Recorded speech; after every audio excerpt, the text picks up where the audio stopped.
Hello, everybody. Um, welcome to another boxing live stream.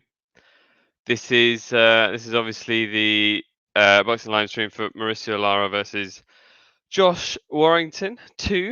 Interesting rematch. But I thought might as well start a bit earlier because we've got another interesting fight on our hands, and I thought it'd be good to also cover some of the undercard. So currently, what's being shown, if you're tuning in, is Jovanni Straffon, a Mexican champion currently of the IBO World Lightweight title, is fighting Maxi Hughes, who is the British challenger right now. And it's round 3 of 12. I think it's been, generally speaking, an even fight so far, but let's see how this fight progresses. I think Straffon is the favorite, so we'll see if he ends up knocking Hughes down. He's got a really good KO percentage, 60.7% KO ratio. He's quite well known for having quite a lot of power behind his punches. So let's see how this all pans out. Just 30 seconds left of the third round here, and Hughes is obviously going to try and avoid getting on the ropes. I think he's trying to just stay outside of the center of the ring. He doesn't really want to be backed up into a corner on the ropes, because I think he'll then open himself up to a bunch of vicious power punches from Stratfon. He's doing a good job so far of trying to box his way through. He doesn't want to make any silly mistakes, otherwise he will get caught. And you can see as this third round ends, Stratfon looking a bit frustrated and punching his gloves together as if to say, "Come on, man, come to me.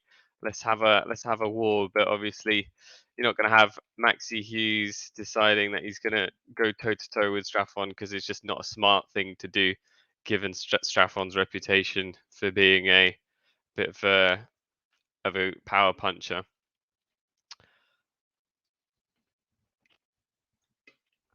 We got a few other fights to watch before we get to the main fight, the Mauricio Lara and Josh Warrington 2 fight. For those of you who tuned in and don't know about the other undercard fights, just a quick summary of some of the results. So Ebanie Bridges beat Gangloff on points recently. I think that's the last fight that was shown for this current number of fights being shown tonight. Hopey Price beat Hussein with a TKO in round 2. Jack Bateson won on points against Felix Garcia. Brandon Stansfield won on points in his fight. And then Marley Wright beat Woolery in their fight. And Woolery retired. So that's the summary of the fights that have happened so far. We're just in round 4 of 12 of this Straffon Hughes fight right now.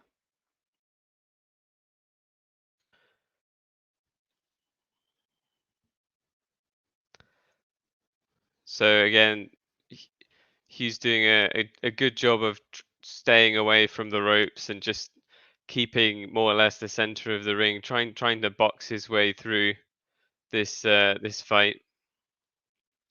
And we just see Straffon walking Hughes down. Oh, good number of body shots landed by Straffon there, and a very wild left hook that Hughes manages to slip away from. Straffon again coming forward with a number of punches, none of them really looking too effective.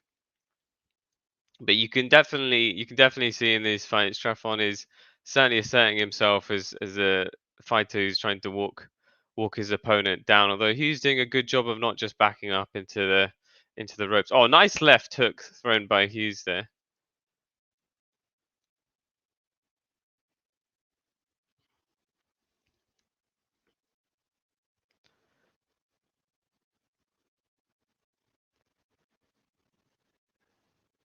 And nice body shot thrown by Hughes as well.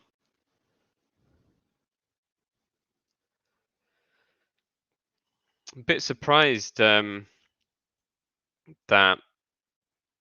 Hughes hasn't looked hurt in this fight so far, but he must be boxing very well.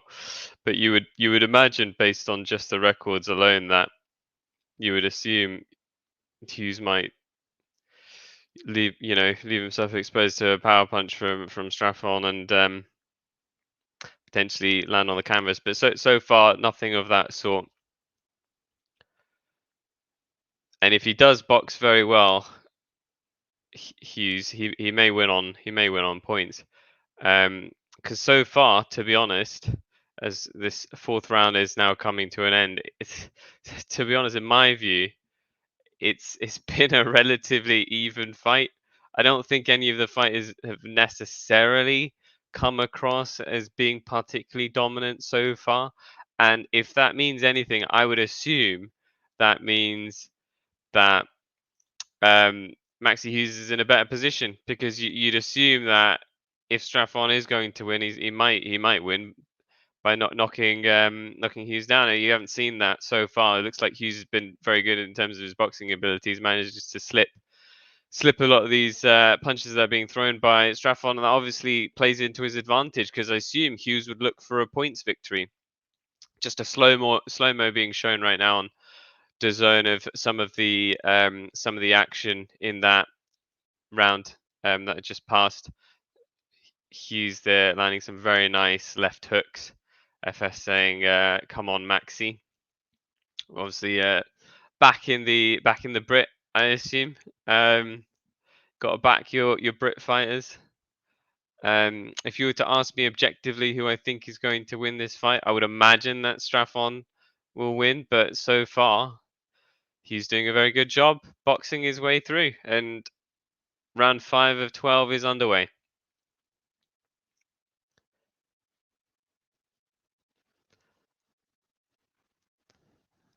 Stratfon again just walking forwards right now, and Hughes landed some nice body shots.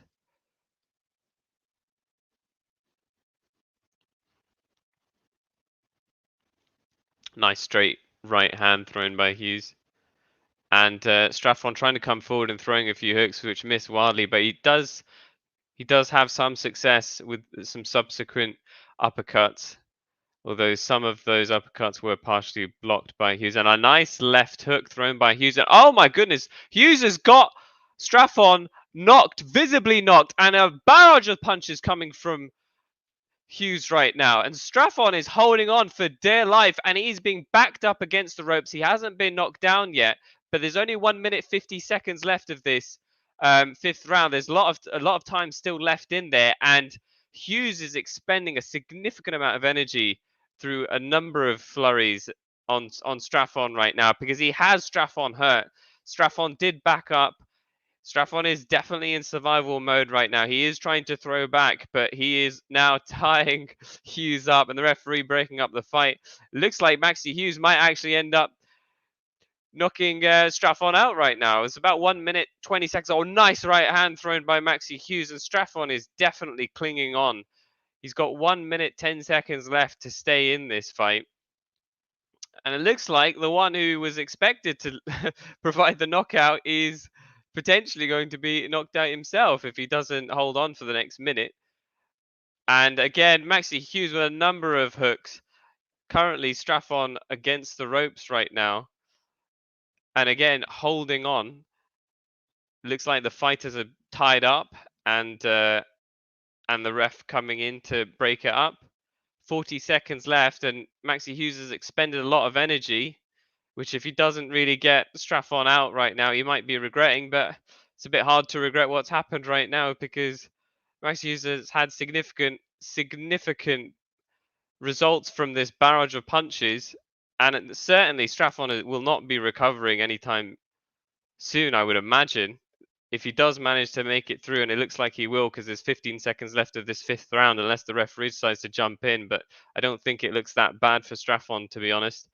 Looks like Stratfon will survive for the next round, but who knows whether he'll be able to recover. And Stratfon again looking completely out of it. That round ends as a fantastic round for Maxi Hughes, and just like that, the fight has turned in Maxi Hughes' favour.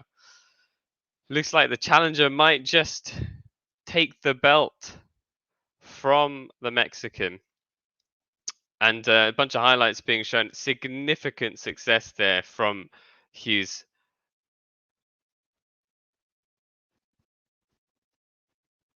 I did think if he had landed flush, he would have potentially knocked Straffon onto the canvas, but obviously Straffon has a very strong chin. He was visibly knocked, but didn't touch the canvas. Some really nice work by Hughes, managing to back Straffon onto the ropes once he realised that Straffon was visibly rocked by his initial hook. Referee just checking with Straffon to make sure he's okay. Straffon nods.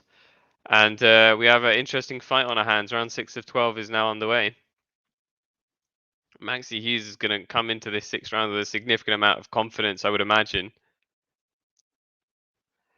And he may think that he has the ability to actually get Straffon out of there before the 12 rounds are over.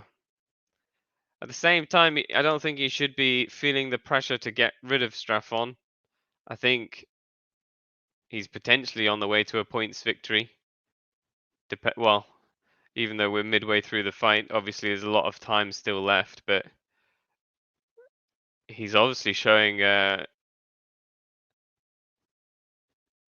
far more to the judges, I would imagine, than Straffon. Currently, not too much activity to report right now. Both fighters staying in the middle of the ring and just trading.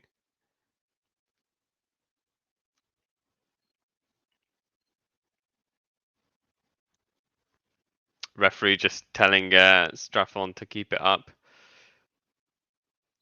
because there was a suspected low blow. Oh, and a nice 1-2 thrown by Hughes.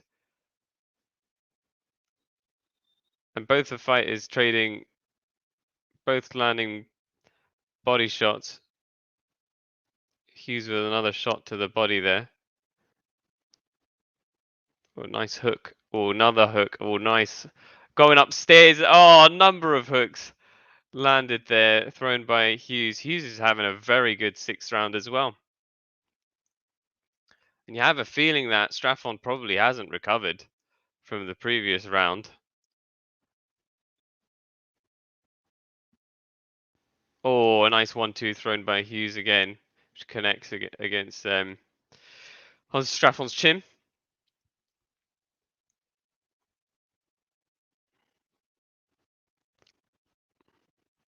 And Hughes now walking Stratfon down. Obviously, shouldn't get carried away though. He doesn't want to expend all of his energies. I think he's expended a significant amount of energy in this round and in the previous round, but he's had significant success as well. So I'm sure he's stolen those 2 rounds. And he might be looking for the KO. Although I'm sure his team would have told him to just keep it calm. Because you can't underestimate Stratfon. A nice left hook thrown by Hughes. Got about 15 seconds left of this 6th round. Oh, and Stratfon throwing quite wildly there and missing. And there's about 5 seconds left of this 6th round, and I'd give that round to Hughes. So I'd imagine that Hughes is up on the judges' scorecards. He's got 6 rounds left. It's a 12-round fight. We're moving on to the 7th round, and he's had a lot of success in this 6th round and in the 5th round, especially in the 5th round. So we'll see. We'll see if there's a repeat of the 5th round as this fight progresses, and whether Hughes will be able to land the KO. On the stats alone, if you look at the stats, you'd assume that the champion is going to defend his IBO lightweight title, but from what I'm seeing now, it looks like Hughes might snatch it. And again, some of the DAZN replays just being shown right now. That nice left hook thrown by Hughes. He has connected with a number of his punches in these last 2 rounds. And the referee just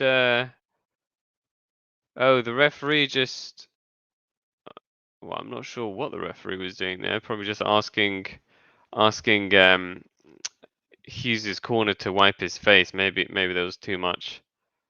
I don't know. Vaseline on it. It wouldn't make sense, but anyway, that's done and dealt with, and we're moving on to the round 7 of 12 right now.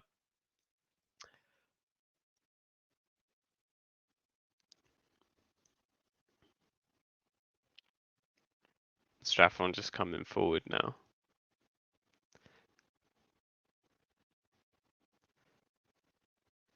Just a straight thrown by Hughes.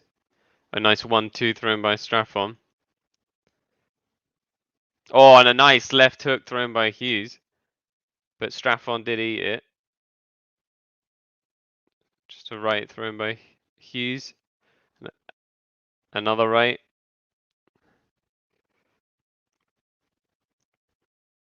You can see Hughes looks far more confident, I think, compared to the earlier rounds of this fight.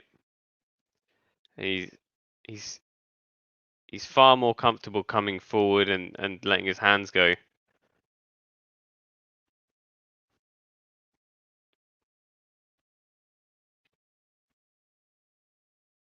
Oh, nice uppercut thrown by Hughes. And a straight, and then a left to the body thrown by Hughes. Straffon trying to come with an uppercut of his own, but it was blocked by Hughes's gloves. And again, Hughes doing a good job of keeping his gloves up to block a lot of the uppercuts that Straffon is throwing right now. About a minute left of this 7th round.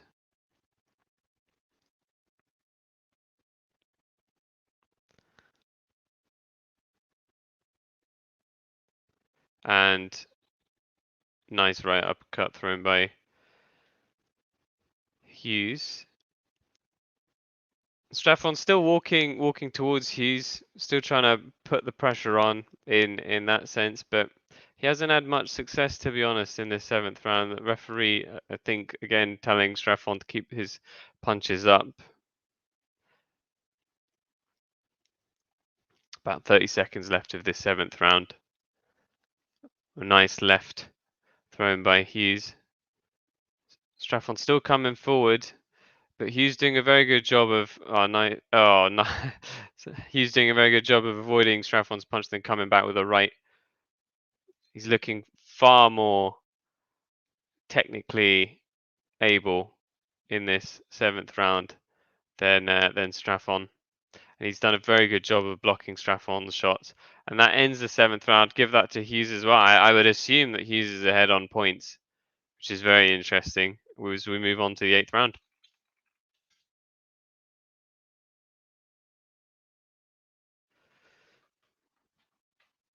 Obviously, Hughes with a record of 5 losses. It's just making a very good resurgence in his professional career. And obviously, if he wins this title, I'm sure it'll give him a number of other opportunities. Stratfon currently needs to do a bit more in order to hold on to his title, I would imagine, because it is starting to slip away. He still has that knockout power though, so he needs to be careful as this 8th round now begins.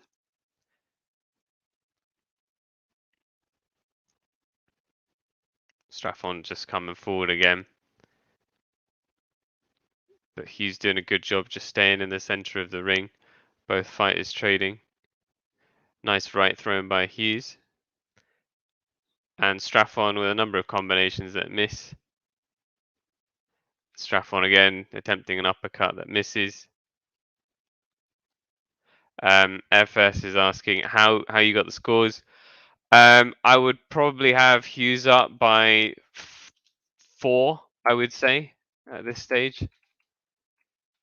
Maybe 3, I think would be reasonable as well. 4 maybe I'm being a bit too biased, but I have Hughes up. 2 minutes left of this 8th round, and Straffon trying to come forward, trying to throw his uppercuts, but just meeting just meeting Hughes' gloves. He's doing a very good job of protecting himself against a lot of these uppercuts that Straffon is trying to throw. And I mean, Straffon needs to come up with something else, because his attempts to land it are being blocked by Hughes, who's doing a very good job of covering up, and Hughes similarly doing a very good job of coming back with his own. Whereas Straffon's not very good in terms of covering up here. He's leaving himself exposed while coming forward, and Hughes doing a good job of landing shots to the body and throwing some hooks. We've got 1 minute left of this 8th round. Hughes with some nice shots to the body. Both fighters just getting themselves tied up, referee stepping in. How have you got the fight, FS? What have you got on the scorecards? Have you got Hughes up as well? Got about 50 seconds left of this 8th round. Oh, a nice 1-2 by Hughes. Straffon still coming forward though, but it looks like that pressure isn't really. Oh, nice 1-2 thrown by Hughes, and I felt as if that really did push Straffon's head back there. But he seems to be okay. He doesn't seem to have stumbled or anything like that, but it certainly looked like his head rocked back. Looked quite strong. About 15 seconds left of this 8th round, and Stratfon again trying to throw uppercuts, and he's doing a very good job covering himself up. I would give that round to Hughes as well. That 8th round is over. We're moving on to the 9th round. Yeah, I'd probably have Hughes up by five rounds. On my scorecard, as long as Hughes doesn't get knocked out, I would imagine Hughes has won the fight. And DAZN just showing some highlights of a nice 1-2 that was thrown by Hughes there, which definitely rocked Straffon's head back. Really, really good job. The issue with that Straffon's been having is that he has been coming across as aggressive in this fight. He has been trying to walk Hughes down, guys, but he's been ineffective when it comes to actually throwing his punches. He's been trying the uppercuts. It just hasn't landed. He's done a very good job of covering himself up and then coming back with his own punches, and allowing Straffon to just come and walk towards him and then throwing 1-2s and hooks back. And Straffon's just not been very good in terms of his ability to defend himself. But perhaps that's just his style. He's just a pressure fighter, and he enjoys coming forward. But when he meets someone who's trying to box their way through the fight, it becomes much harder to be effective. I'm sure if Hughes decided to go toe to toe with Straffon and ignore his his defensive stance, and be a bit more open and aggressive, he'd leave himself more exposed, and it'd be advantageous to Straffon. But Hughes boxing very smart as this 9th round is currently underway. About 2.5 minutes of this 9th round.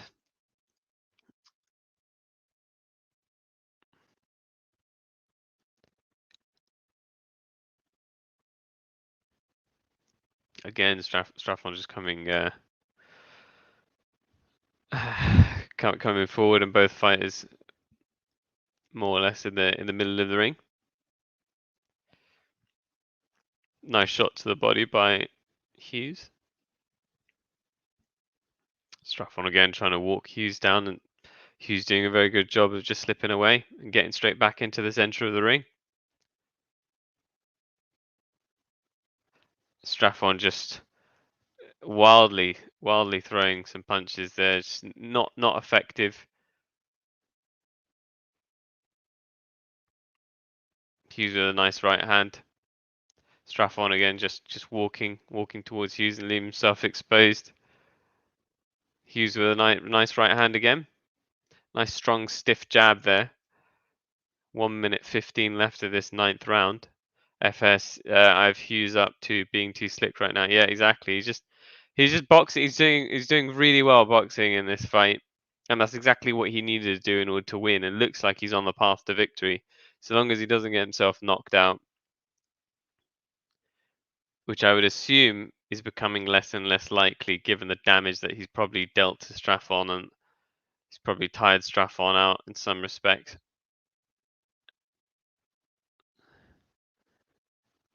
40 seconds left of this 9th round. Hughes staying in the center of the ring. Stratfon with some nice head movement there, avoiding Hughes's jabs.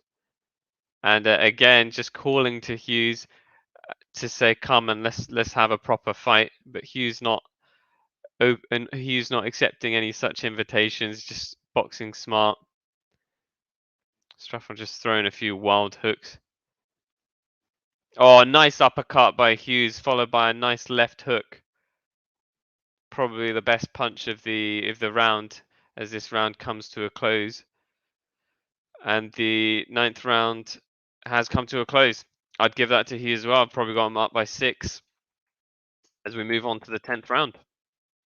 Interesting fight, guys. It's always nice seeing how a fight is slightly different to how you would think it would go about based on the stats simply. So yeah, no, it looks like Hughes is going to be taking this IBO lightweight title unless Stratfon comes up with something in the next few rounds here. Moving on to the 10th round, I think Stratfon needs a knockout, and I assume his corner will probably be telling him, "Look, you need a knockout, or go and be as aggressive as you can, or set up your punches, or do something," because he's he's not having much success, and he's certainly not going to win on points. Stratfon, I'm sure.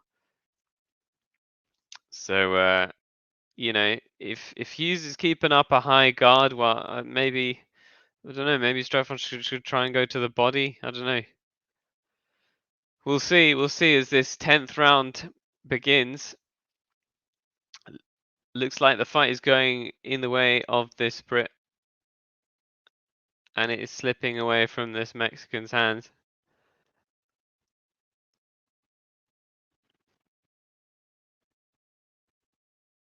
Hughes just going to the body there, and a nice right hand thrown by Hughes. Another right hand thrown by Hughes, and Hughes doing a good job slipping Stratfon's punches and keeping a nice high guard to avoid those uppercuts that Stratfon's trying to throw. Hughes doing a good job just ducking, and Stratfon again just calling to Hughes to say, come to me, let's go. But Hughes is not going to take that bait. He's just going to box nice and smart, and I assume bring himself to a points victory. Nice right hand thrown by Hughes.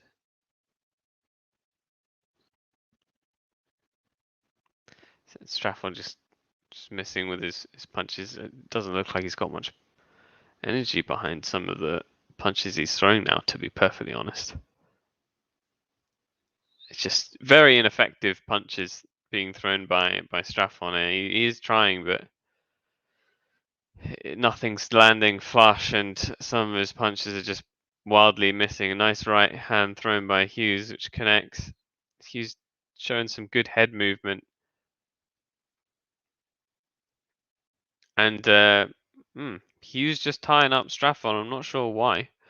Wasn't hurt or anything like that. I just don't know why he did that, but maybe it was that he was being backed into the ropes and he wanted to get back into the middle of the ring, because he certainly had a lot of success maintaining the center of the ring. Hughes looks like his strategy is certainly paying off, as there's 40 seconds left of this 10th round that I'm going to be giving to Hughes unless Stratfon does something,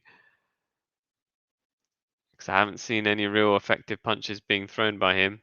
Hughes just pushing Stratfon into the corner there. Referee telling him to watch out for headbutts. Fight is back to it now. 20 seconds left of this 10th round. Straffon just coming forward. Wild left hook thrown by Straffon, ineffective. Doesn't hit Hughes at all, and a nice left hook thrown by Hughes. Again, probably that was the punch of this round. Hasn't been too much like activity otherwise, to be honest, but it's enough, I think, to win that round for Hughes, and I've got Hughes up by 7 rounds now as we move on to the 11th round.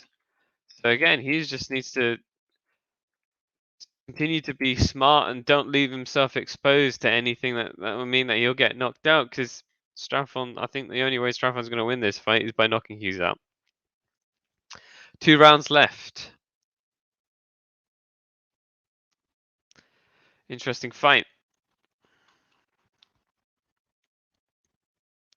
Got a few other fights to go, by the way, before we get to the main fight. I believe the Katie Taylor Jennifer Han fight has not happened yet. Conor Benn versus Adrian Granados has not happened yet either. So we've got those fights still to go before we get to the main fight.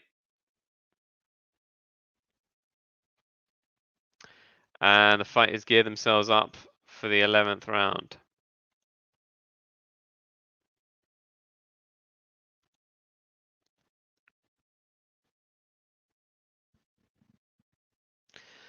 '11th round is underway. For those of you in the chat who are interested in the main fight, I mean, do let us know how do you think the main fight's going to go.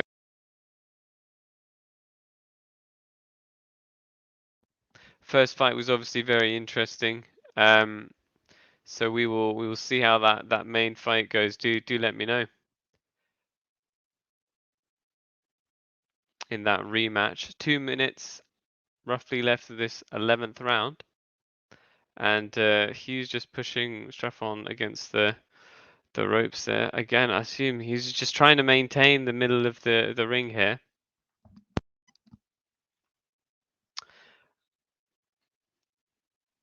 And Straffon just trying to walk Hughes down again, but his tactics are proving very ineffective.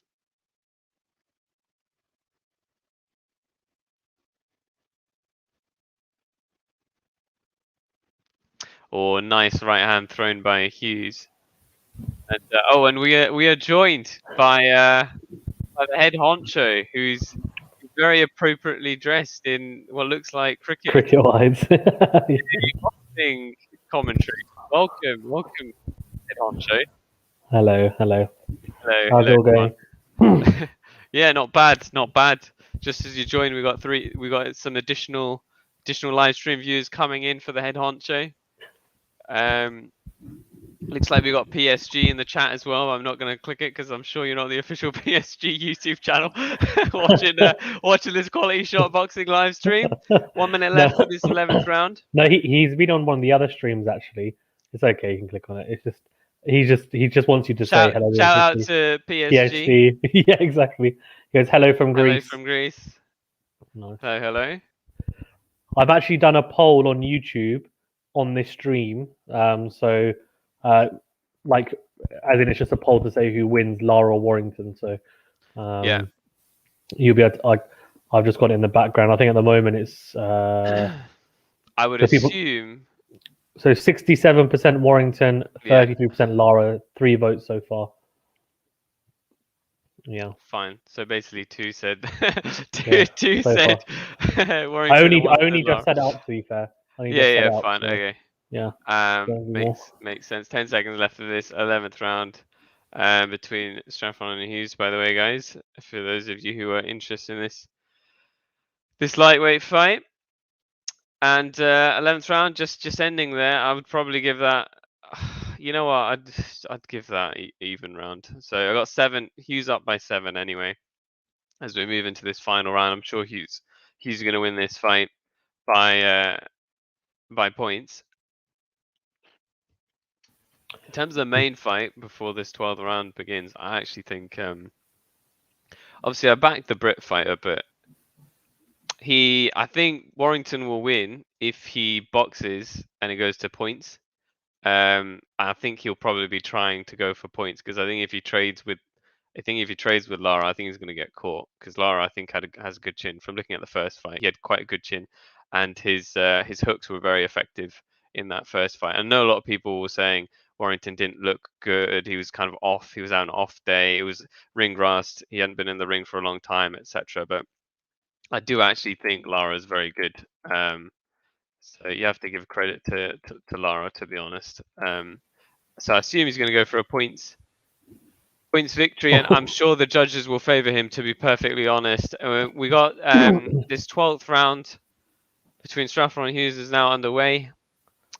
I assume Straffon's going to go for it, hell for leather, because Hughes just needs to stay in there and not get knocked out, and just box smart and make sure he's tying Stratfon up if there's any issues and keeping his guard high. Wild from Stratfon at the start, wasn't it? He just swung straight away, and Maxi just ducked underneath. He's probably he hasn't been able to solve this puzzle, to be honest, of going up against someone who's comfortable staying in the center of the ring and boxing his way through, and it doesn't want to go blow for blow with him. So he's not been very effective, to be honest, Stratfon, and nice right hand thrown by Hughes there. And Stratfon's just his defense compared to Hughes in terms of his ability to he just hasn't been effective himself. He's leaving himself exposed so much. Stratfon, he's come forward fine to be aggressive, but his punches thrown have been ineffective because they just land on Hughes' gloves, and in the process of coming forward, he leaves himself exposed and can't think about his own defense. So I just think he's definitely on a loser he's definitely on a losing he's definitely going to lose this fight unless he comes out with a knockout in the next minute. Yeah, agreed. And PSG in the chat, any thoughts about a UCL winner? Liverpool, and I'm sure Fazan will say Chelsea, and I'm sure you'll say PSG. And that's that. 1 minute left of this 12th round now. Well done to Hughes. He just needs to stay active, stay awake, stay focused. Don't get knocked out. Don't do anything silly. 45 seconds away from taking the title. Fantastic day for him. Yeah, mate. I mean, I'm going to be sending him a WhatsApp after this. Well done, mate. We 100%. Yeah. 28 seconds left of this 12th round. Really nice guy as well. Obviously doesn't affect how good a boxer he is, but really nice actually as well. Yeah, he deserves it. I mean, it's gonna give him a number of other opportunities if he's holding a title, isn't it? So certainly gonna assist. And there you go. Fight is over, and I'm gonna get my. Well, you can tell that Hughes is absolutely jubilant right now. He knows he's won the fight, and you can tell that Stratfon probably thinks he hasn't won the fight because he hasn't lifted his hands up. Exactly, yeah. Which, to be fair, even when people think they've lost, a lot of the time they put their gloves up. So the fact he hasn't shows that's probably quite dominant. Yeah, I'm pretty sure it is a dominant performance. I would have Hughes up by 8. But we will listen, even though Hughes is celebrating. It's still subject to the judges, and assuming there's going to be no robbery for this fight, especially given that he is the home fighter because he's from Britannia, it'll be fine. He's going to win, I'm sure. What happened with them? So was Ebanie Bridges? Was she lucky to get the decision? I was listening to that fight, and the commentators there were saying, "Oh, Bridges is not looking very good," and unlucky for Bridges. I'm sure she's lost this fight, and then she got the judge. She got the judges. She got the points victory. So my view, and I know how it gets controversial when it comes to judges and things like that, and people say there's robberies, but I think that will translate to Warrington v Lara. There's no way in hell, in my view, that Lara's going to win this fight on points. Okay. So he needs to knock Warrington out. And which, Warrington, to be fair, if he's going to win, to not get knocked out in order to win this fight, in my view. But I reckon if it goes to 12 rounds, Warrington would have won anyway because I think he's outboxed him then. But I think Lara is I think he will just he's going to go for the knockout. So I think if he wins, it will be by knockout anyway. And I think Gangloff, who fought Bridges, kind of not stormed off, but walked out of the ring as soon as the result was announced. I think she was disgusted, to be honest. Oh, really? Something like that. Like, because not only that, I think Bridges damaged her hand in the process of the fight, and after the fight, she was panting real heavy. Like, she was breathing real heavy, and I think she even told her opponent at the end of the fight, "Oh, my hand." She's like pointing to her hand or something. But then she wins. It's like I'm pretty sure the Bridges' opponent got robbed, to be honest. But it is what it is. PSG says PSG versus Bayern final. Interesting. All right, I'm gonna listen to this. See how many points that he's won by.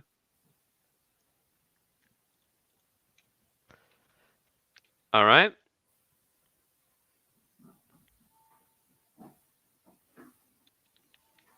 $120-107 for one judge, and $119-109.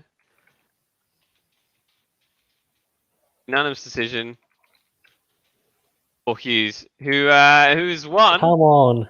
Who has won the IBO World Lightweight title from Stratfon, and he certainly deserves it. Excellent performance by him. He did an excellent job boxing, and there's nothing controversial about that. He deserves that title, and Stratfon very respectively congratulating Hughes and giving him a hug. I mean, I think he knows that he lost, and he understandably, understandably didn't win that fight. So judges had it 120, 107, 119, 109. Okay. Yeah, fine. And I had it Hughes up by 8. Yeah, fine. Okay. So you had it 120, 108. No.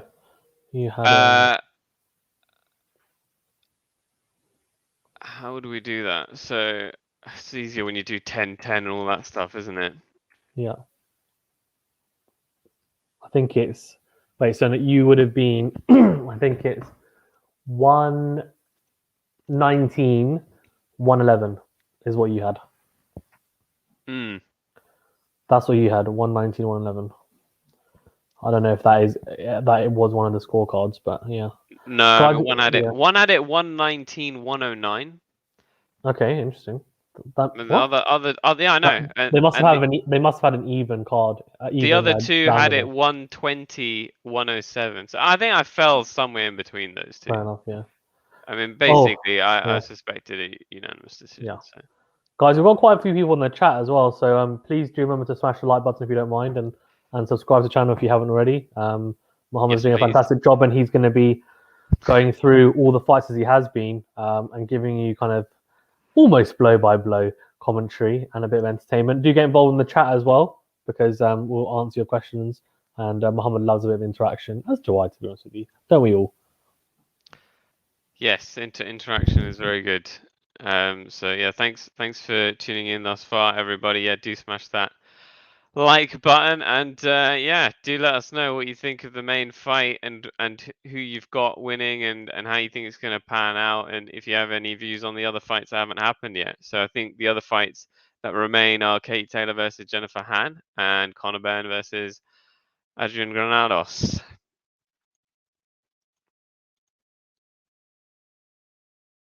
So yeah, I might update the banner there to just let people know that Maxi Hughes has won. Hughes wins IBO lightweight title. DAZN, I assume you're muted, right? Okay, sweet. Yeah, I was muted. Just making sure that you're not accidentally muted. Accidentally muted. Unanimous decisiones. UD. All right, let's get this banner going again. Please remember to like, comment, and subscribe. Update. Maxi Hughes wins IBO lightweight title through UD. Ooh. Very accurate stuff. There we go. We got one Brit with some success there. So let's see whether the proper hometown Brit wins his fight. Obviously, they're fighting in Leeds, which is the hometown of Warrington. He's got 20,000 fans backing their boy. We'll see if that gives him. Some people say that will add additional pressure. I think it will just give him an additional edge. To be honest, I mean, it's better if you're fighting in your own hometown. Like, it's the advantage, a psychological advantage. It doesn't make any sense to assume that it gives you puts more pressure on you. It doesn't make any sense. Obviously, last fight was during COVID times. Well, it's still COVID times, strictly speaking, but it was in earlier this year. I think they fought pretty much without a proper crowd. Maybe that had an impact on Warrington's initial performance. Also, ring rust. He hadn't fought for a long time, so a lot of people, I don't want to say making excuses, but giving justifications as to why he wasn't as sharp as he usually is assumed to be. And obviously, Warrington's fought a bunch of well-known fighters, likes of Selby and Frampton and Galahad.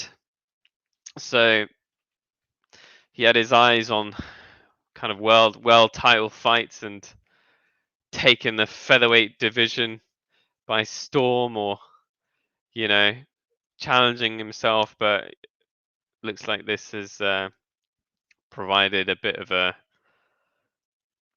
stop in the road for him. He needs to get back on track. Otherwise, had a perfect record of basically 30 wins and no losses, no draws. So this is only loss on his record. So well on to him to take this fight again, basically. Probably wants to make good what happened in the first fight. Said himself he didn't take it seriously. Anyway, enough of that, as we are currently moving on to the next fight.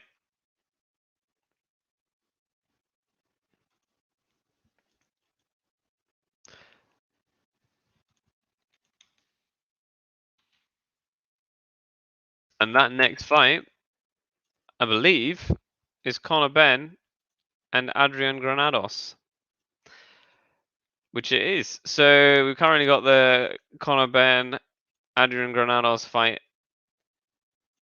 before us. Conor Benn is just making his way into the ring. Looking his usual focused self. Might as well run through some of the stats before this fight gets underway. So Ben obviously established himself as quite a heavy-handed fighter with a very strong KO record. He's got 66% knockout ratio. He's obviously got a undefeated record with 18 wins, 12 by knockout, no losses, of course, and no draws. And his opponent is Adrian Granados from Mexico, who has 21 wins, 15 by knockout, 8 losses, 1 by knockout, and 3 draws. So obviously doesn't have a perfect record, and he's got a number of different losses under his belt. So you would assume it's going to be easy work for Ben, and that he might knock Granados out. However, Granados does have a 45% knockout ratio himself. I assume this fight is not going to go the full 12 rounds. We'll have to see how it plays out. Some other interesting facts is that Granados has fought some well-known fighters in the welterweight division. he fought, for example, Sean Porter, lost to him. He lost to Danny Garcia in 2019 by KO. He also fought AB, about billions, Adrian Broner, and he lost via split decision, which is interesting. So I think this is a good fight for Conor Benn in terms of further step ups, because he's fighting someone who's fought well-known people here. Let's see how quickly he does away with Granados, because I assume that's what's going to happen. Conor Benn is, I believe, defending his WBA Continental Welterweight title in this fight. He is a champion for that belt. And the fighters are now both inside the ring. Ben is just, I don't know, squatting about, just getting his quads activated. Not sure. Not sure why, but I'm sure there's a reason behind that. And just waiting for the fight to get underway. Howard Foster is the referee, obviously well-known ref in the British boxing world.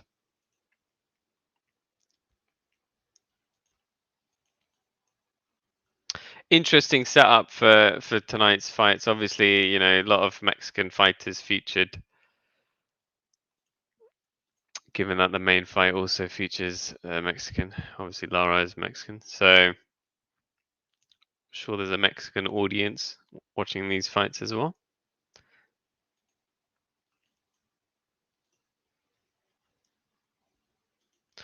And ring announcer just letting people know who the fighters are, introducing Granados right now.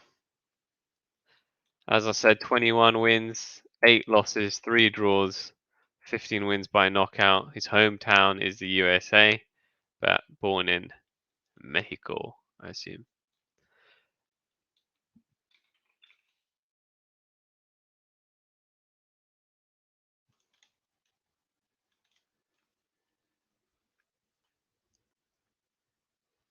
Looks like he's got some family in the crowd there, Granados, cheering him on. He is the challenger, and he's coming against a challenge, certainly, in Ben here. Ring announcer just introducing Ben to the crowd. Obviously, as I mentioned earlier, Ben with an undefeated record, very impressive. And I assume, in order to show the boxing community that he means business and that he's here to destroy his opponents, he will be looking for the knockout. And I assume anything less is going to be unimpressive to those watching. He does not want a points victory. Obviously, he doesn't want to lose, but I think the assumption is that he will win. He doesn't want a points victory. I'm sure he's going to want a knockout victory here. He needs to send a message to the welterweight world that he means business. And after this fight, I'm sure he'll continue to get further step-up fights until he takes on some world-level fighters in the welterweight division. Fighters are about to start their fight. Referee just giving them the usual talk. Boxers touch gloves. Round 1 is coming to us.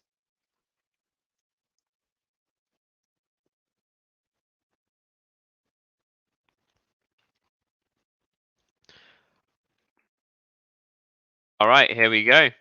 Ben versus Granados is underway. Round 1 has started.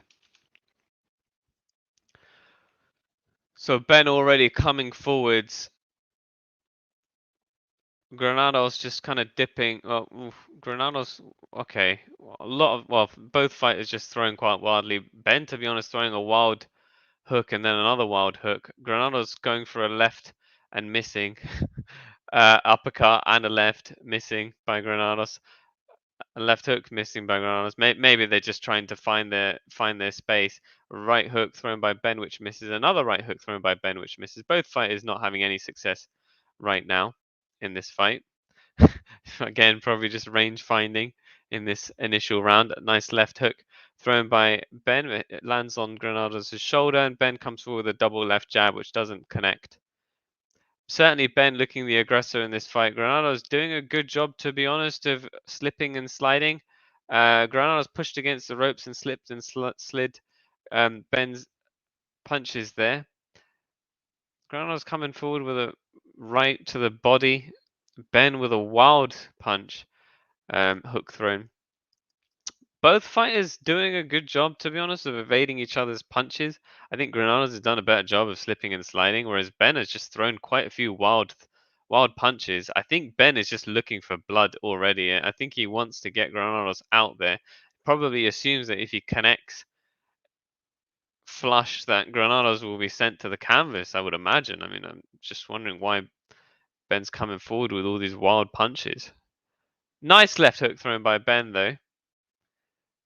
1 minute more or less left of this first round. To be honest, there isn't too much in it.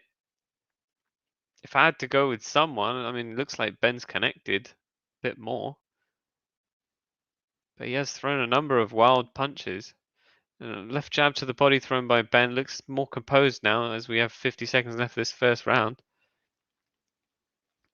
Ben's certainly the aggressor coming forwards, and Granados seems to be coming across as more quick on his feet, bouncing around the canvas and trying to circle Ben, who's happy to maintain the center of the ring and just walk Granados backwards. 30 seconds left of this first round. And Granados with an overhand right, which doesn't connect. Ben with a left and a right hook, which doesn't connect.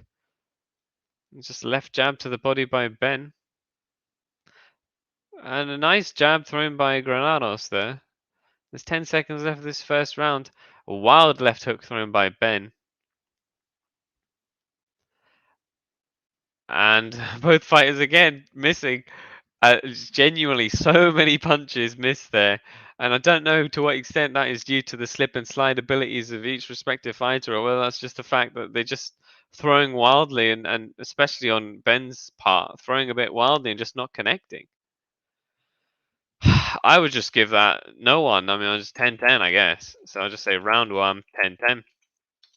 On my unofficial scorecard, I don't give it to anyone.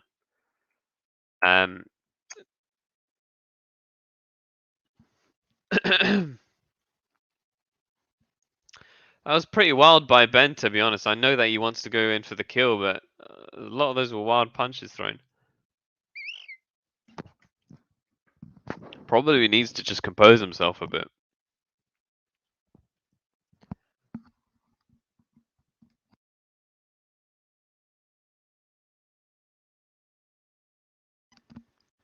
Right, so second round is underway.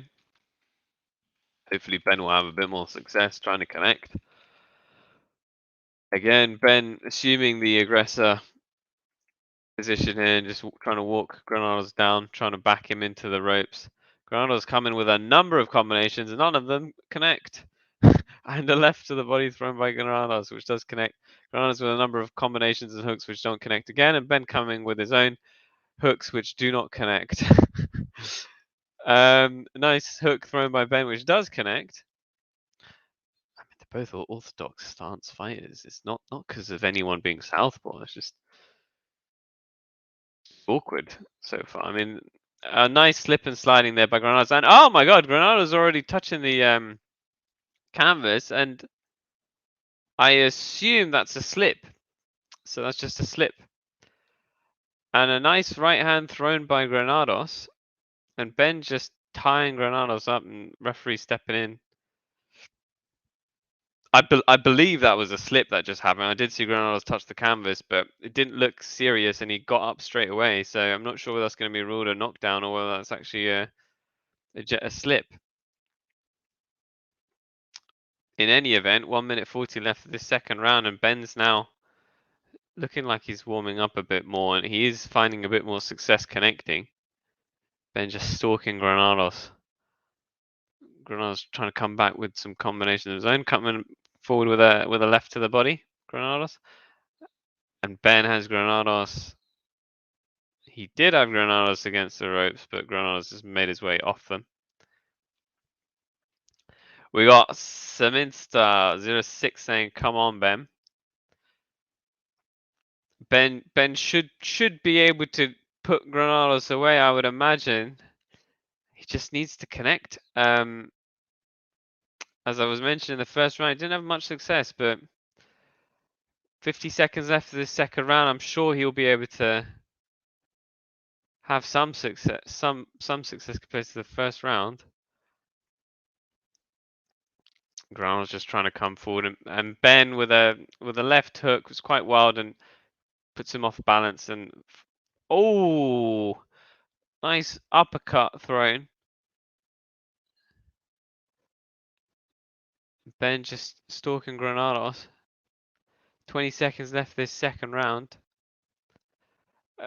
Yeah, Granados with a right, which doesn't land, and there's some soft hooks thrown by Granados, to be honest, which look relatively ineffective. Ben looks unperturbed by that. 10 seconds left, and Ben with a wild overhand right and a left and a right hook. And end of the second round, I mean, I don't know how I'm going to score that. I assume I would probably say 10-10 if I'm trying to be as impartial as possible. It's really subject to whether that was whether that initial moment of Granados touching the canvas was actually a knockdown or a slip. I assume it's a slip unless they show me a slow-mo on DAZN of a punch leading to that. Seminster's saying, I don't think Granados can last over 5 rounds, to be honest, because the second he gets caught, he's down. I agree with you, and I think the longer the fight goes, the harder it will be for Granados to slip and slide Ben's punches. DAZN just showing a slow-mo there of a very nice uppercut that Granados did throw, however, that did land. It looked really good. But I still am scoring this a 10-10, because I think both fighters had some good work that was shown in this fight. And so genuinely, I have it 10-10. Third round underway. Both fighters truly warmed up by this stage of the fight, I'm sure. Granados circling around the ring there. Ben assuming the center. Ben with a right hook that misses. Nice right hook thrown by Ben, which does connect, although not flush. And Granados with a number of combinations against the rope thrown, none of them connecting. Both fighters having real issues trying to connect, honestly. And oh, nice slip and sliding there by Ben. Good bit of agility there. And Ben again slipping and sliding punches that have been thrown by Granados. About 2 minutes left of this third round. As Sir Minster said, I assume Ben just needs to connect flush. He's had real issues trying to connect though, partly due to his own throwing of wild punches, maybe just getting the distance wrong, maybe just Granados doing a good job of avoiding those punches and just making sure that Ben misses. And Granados now trying to push Ben into the corner, and a bit of inside fighting happening now, although a slip there by Granados. Again, Granados touching the canvas, but just ruled a slip. 1 minute 18 left of this third round. Ben just walking Granados down again. Both fighters finding themselves tied up, referee stepping in.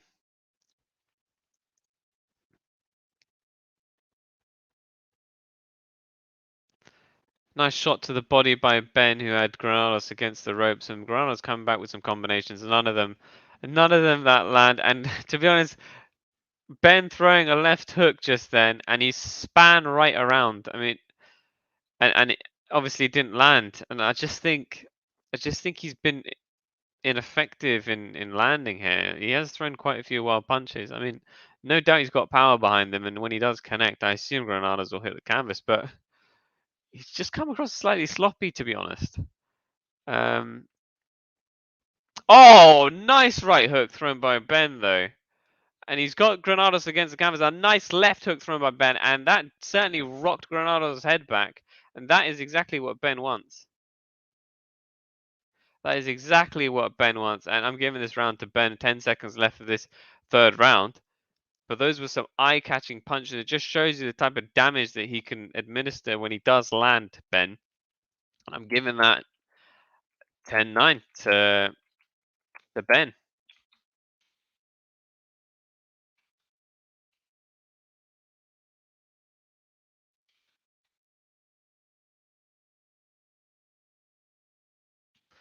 So Ben up by 1 on my unofficial scorecard. And just slow-mo's being shown by DAZN right now, that beautiful right hook that landed. And then that left hook that landed as well while Ben had Granados up against the ropes. He's been ineffective, Ben, to be honest, in connecting, but in this third round he's had more success, and you just see the damage that he can deal when he does connect. So Minster saying when Ben smells blood, his whole way of fighting becomes more aggressive. Totally agree. When Ben connects, when he thinks that he's on the front foot there and his opponent's been rocked, he goes in hard and throws a number of combinations and swarms his opponent. So assume that is going to happen at some point in this fight once he lands some other hard punches as this fourth round is underway. 2 minutes 40 seconds left of this fourth round. Hello to everyone, by the way, who's watching this live stream commentary. Please do like and subscribe if you haven't already. It really does help the channel to grow, and do comment on how you're finding this fight if you are interested in this fight, or whichever fight you are interested in terms of the undercard or even the main fight. Let us know how you think this fight is going to go. So 2 minutes left of this fourth round between Ben and Granados, and Ben walking Granados down and swarming him and landing a nice left hook there.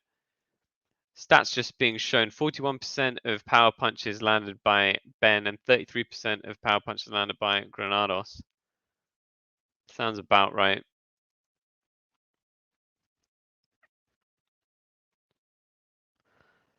And Ben just walking Granados back into the ropes. Granados turning around to get himself off the ropes, swarming Ben and just punching on the clinch. Ben getting incredibly frustrated about those punches on the clinch. Referee breaking those two fighters up who were tied up. Ben, I'm sure, will be channeling his frustration into his punches now. 1 minute 20 left of this fourth round. Granados with an overhand right, which doesn't connect. Both fighters clinching, and Granados throwing punches to the body during the clinch. Ben backing Granados up against the ropes, throwing a nice left hook, another nice left hook, and a nice right hook thrown by Ben. Ben against the ropes right now. Maybe he's found that if he hangs up against the ropes, at least Granados will come to him, and he'll be able to just let loose, which seems to be proving potentially effective, because Ben just kind of leaning against the ropes with his back right now and throwing some hooks to Granados' body. Had some good success there. A nice body shot thrown by Ben. 30 seconds left of this fourth round. And hey Asha, thank you very much. Appreciate it. Thanks for tuning in. Got about less than 20 seconds left of this fourth round, and Ben just continuing now to stalk Granados. Granados coming back with nice body shots thrown by Ben.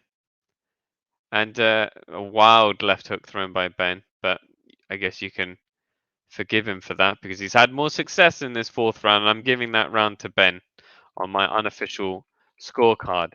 So I've then got Ben up by 2. But Ben up by 2 on my unofficial scorecard. I think he's certainly getting the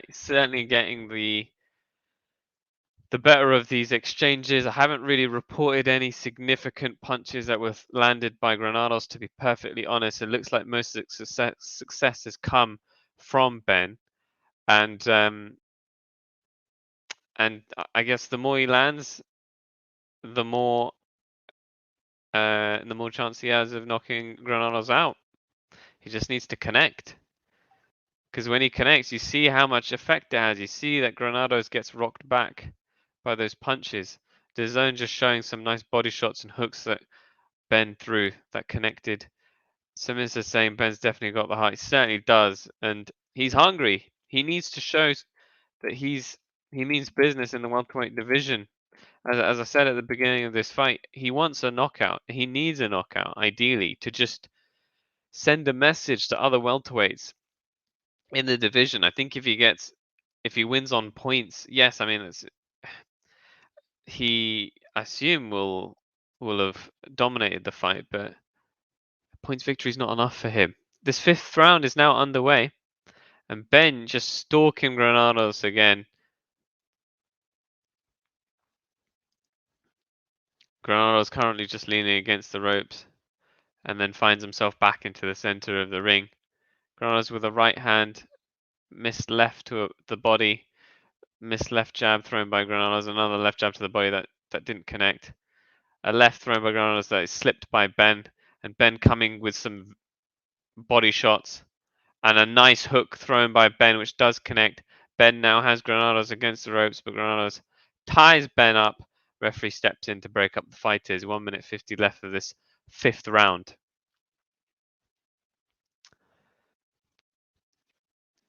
Granados just maintaining the center of the ring again. Benn just sneaking his way forward. Nice left hook thrown by Benn. And a right hook thrown by Benn. That does connect. And a left to the body which connects. A right hook thrown by Benn which just gets caught on Granados' shoulder. And Benn's certainly doing more of the work and connecting more frequently. More or less 1 minute left of this 5th round between Benn and Granados. FS just saying 75% of votes saying that Warrington will be winning his fight against Lara in terms of the main fight poll that we have. Do let us know what you think if you haven't already voted on the poll. 45 seconds left of this 5th round between Benn and Granados. No surprises there. Benn having landed 24 body punches to Granados' 8, according to the statistics shown thus far. No surprise. Another body shot landed by Benn there. 20 seconds left of this 5th round. Granados has, done a good job of trying to slip a lot of Benn's punches, and he's shown good movement around the ring, trying to circle around the ring, but Benn's having more success in terms of, I think Benn just falling off his balance there. But he seems fine. And for some reason, Granados lifting his hands at the end of that 5th round. I mean, to be honest, I'd give that round to Benn, so I've got 10-9 to Benn. On my unofficial scorecard, Benn up by 3. As we move on to round 6. But yeah, I think Granados has shown a good ability to kind of move around the ring and circle around the ring, and he's tried to stay out of harm's way, try and stay off the ropes. But Benn's having more success now. He started off the fight, in my view, throwing quite wild punches. Didn't have much success connecting at all. But I think now he's starting to have more success connecting. Of course, as the fight progresses, fatigue will start coming into these fighters. They'll be less able to slip and slide and defend punches as naturally happens as fight progresses, So I assume Granados will therefore open himself up to more punches from Benn, especially given the fact that he has taken some body shots. And we move on to round number 6. Simmons is saying, I think Granados is trying to make Benn gas out, but Benn has gone the distance several times. Perhaps that is what Granados is trying to do, but I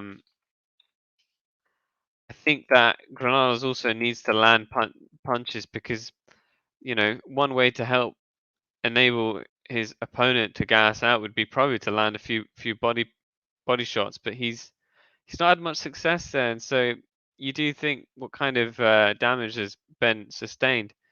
I think Benn's unlikely to gas out, as you're suggesting, because he's gone the distance before.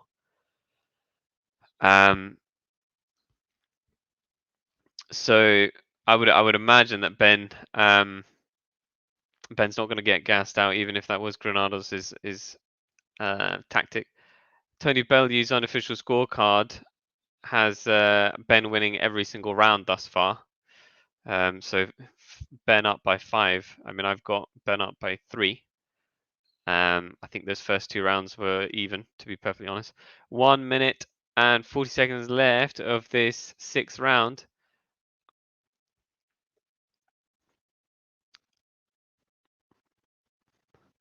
Benn with a nice left hook, overhand right that doesn't connect, thrown by Benn.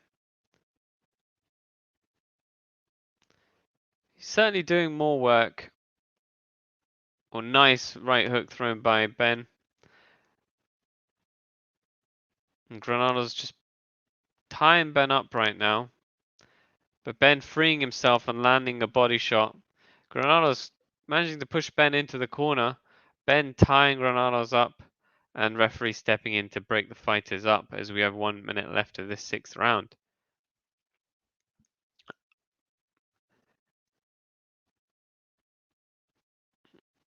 I think of the two, Benn looks more fresh. And Granados looks a bit slightly tired, to be honest.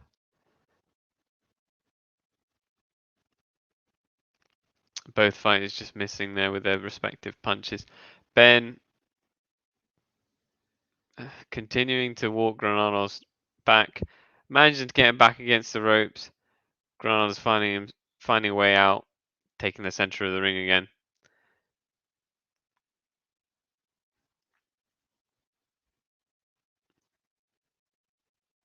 Granados with a jab to the body. And I believe we're coming to the end of this 6th round soon. And that's the end of the 6th round. Granados lifting his hands up in the air. Not sure what he is celebrating, to be perfectly honest. I would give that to Benn again. So it's a 10-9 round to Benn in my view. Benn up by 4. I assume Tony Bellew would have probably given that to Benn as well. In which case, Tony Bellew's got Benn up by 6. Again, I'm not entirely sure how you could have Benn up in that first round, maybe the second round, but the first round it was very even. I didn't see any real activity from both fighters, and Benn was just swinging wildly, in my view. Moving into the second half of this fight, as we move into the 7th round. FS asks, what do you have as a scorecard? So I've got round 1, 10-10, round 2, 10-10, round 3, 4, 5, and 6, 10-9 to Benn. So I got Benn up by 4. Let me know, guys, if you've got your own scorecards. I don't know what happened there. I think Benn slipped as the 7th round begins. And if what Seminster said is true, maybe we'll start seeing Granados come back with a bit more activity if his intention was to try and tire Benn out. But what I'm seeing right now is that, well, actually Granados is coming back with a few punches of his own. And Benn's tying him up and kind of throws him onto the canvas. Another slip in the 7th round. Seminster saying if one of the judges is putting Benn as winning every round, Granados needs to do something. I agree, and I would assume that at this stage, Benn is going to comfortably win on points, but he doesn't want that. He wants a knockout, and Granados is trying to put pressure on Benn there, try to put him against the ropes, but Benn doing a good job of slipping and sliding and moving his way out. Both fights currently in the middle of the ring. And Stocky Rogers saying Katie on next. I assume referring to Katie Taylor Jennifer Hand fight. Yes, I believe that is the case after this Benn Granados fight. I assume it's going to be the Katie Taylor fight. 1 minute 30 left of this 7th round, and Granados having a bit more success, to be honest. Both fighters tying themselves up, and Granados just punching Benn to the body during the tie-up.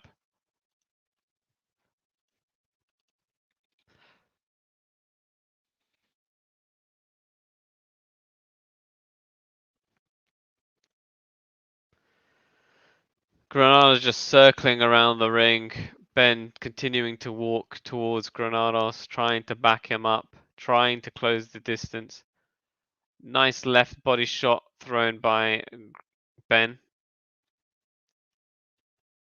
Simmons is saying, I think Granados has a good chin. Yeah, I think so as well. So Granados has eaten a few hooks, and that is impressive that he's still standing. Not sure how much power was thrown into those hooks that Benn threw, and I'm not sure how flush it was. I mean, they did connect, and his head did rock back Granados, but it looks like he's got a good chin. But looking at his record, Granados has had 8 losses, only 1 by KO. And that 1 loss by KO was to Danny Garcia, so I assume he does have a good chin. And not to stereotype, but the Mexican fighters usually have very good chins, to be honest. They're very tough. Granados coming forward there himself, trying to back Benn against the ropes with a straight, and both fighters tying themselves up. There's about 10 seconds left this 7th round. That's the end of that round. So that round, trying to be impartial. You know what? I'd give that. I think that round is probably Benn's round, or it's a 10-10. I'm gonna say. I'm going to score it according to what I think the judges are scoring it as. So that's 10-9 to Benn on my unofficial scorecard. So probably Benn is up by at least 5 rounds, maybe more. You know, I assume Tony Bellew's unofficial scorecard is probably going to say that Benn's up by the entire 7 rounds. Siminster just asking there, how long are the rounds? I think the 3-minute rounds, but I'll check when round 8 begins.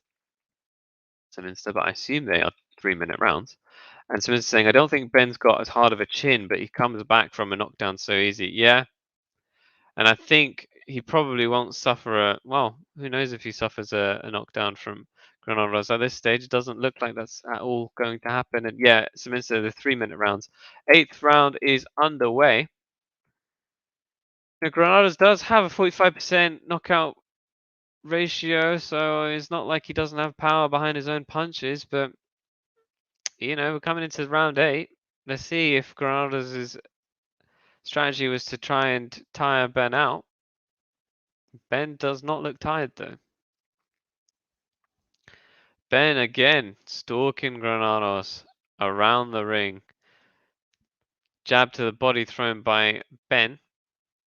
And Granados trying to come back with his own, but missing. Benn doing a good job of slipping Granados' punches there. Granados throwing a few jabs which don't connect. I think a jab to the body that did connect just now, thrown by Granados. Less than 2 minutes left of this 8th round. Granados again just circling around the ring, trying to prevent Benn from closing that distance. Benn obviously trying his best to cut the distance between the two fighters so that he can work on Granados.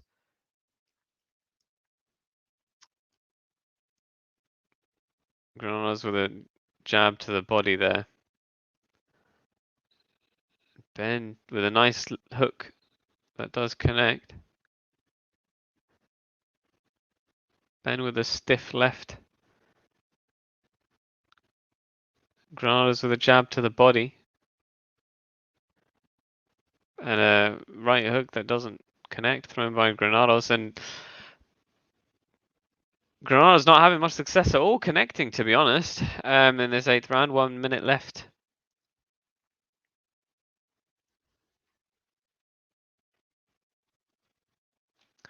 And hello, Stockton Rogers. Yeah, so the 50 seconds left of this 8th round between Benn and Granados. I believe the Katie Taylor fight is after this one, Stocky. So I would assume There's it's a 10-round fight, so 2 rounds left, 3 minutes, 6 minutes. So I'd imagine by 9:30-ish UK time, the Katie Taylor fight will be underway, because I think it's the next fight.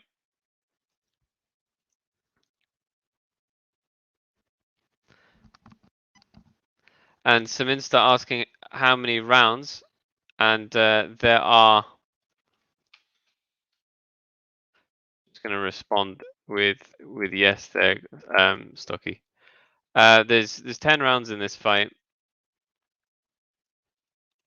and round 8 is over. I'd probably give that 10-9 to Ben. So Ben up by 6.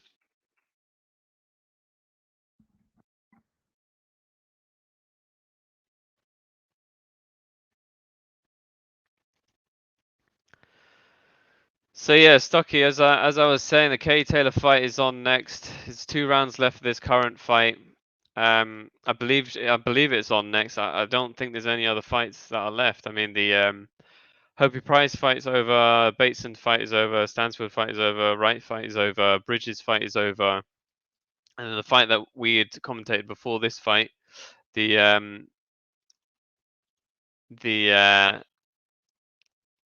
that fight is over as well, the Maxi Hughes fight.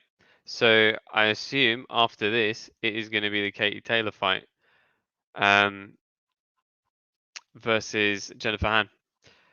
So we are now into round 9 of 10 between Ben and Granados. Now, I'm sure Ben has won this fight on points. He might be upset that he's not got a knockdown yet. He's going to still be hunting for that as this 9th round is underway. So Mr. saying if Ben loses on points, the judges have to be fired. Yeah, I think genuinely there's no way. There's no way Ben is going to lose this fight on points. I mean, we've watched this fight together, guys, and it's 100% Ben's fight. He hasn't really, in my view, hasn't necessarily shown how dominant he is. I mean, he's definitely winning the rounds, but you know, I expect he wanted a knockout. He may still get it. 2 minutes left for this 9th round. He's trying to find it. He is stalking Granados. Cheers, mate. Cheers, Stocky. He is stalking Granados right now. Less than 2 minutes left. He does want the knockout, Ben. I'm sure he wants the knockout. I'm sure he's got the energy for it. He's not just going to sit on his laurels and take the points victory. He knows he's dominated this fight. Nice right hook thrown by Ben. And overhand right thrown by Ben, which does miss. I mean, nice right thrown by Ben, which does connect. And Ben does have Granados against ropes. Granados doing a good job of staying away from the ropes. And I really think Granados just tried his best not to get knocked out here. I mean, he has tried to throw punches of his own, but he hasn't had much success. And he certainly paid a lot of respect, I would think, to Ben's punching power. Otherwise, he would have taken more risks in this fight. And he's tried his very best to stay away from the ropes. And Ben has tried his very best to cut the distance and to push Granados against the ropes. But he hasn't had much. He has obviously had some success, but he could maybe work on closing the distance a bit more for his future fights.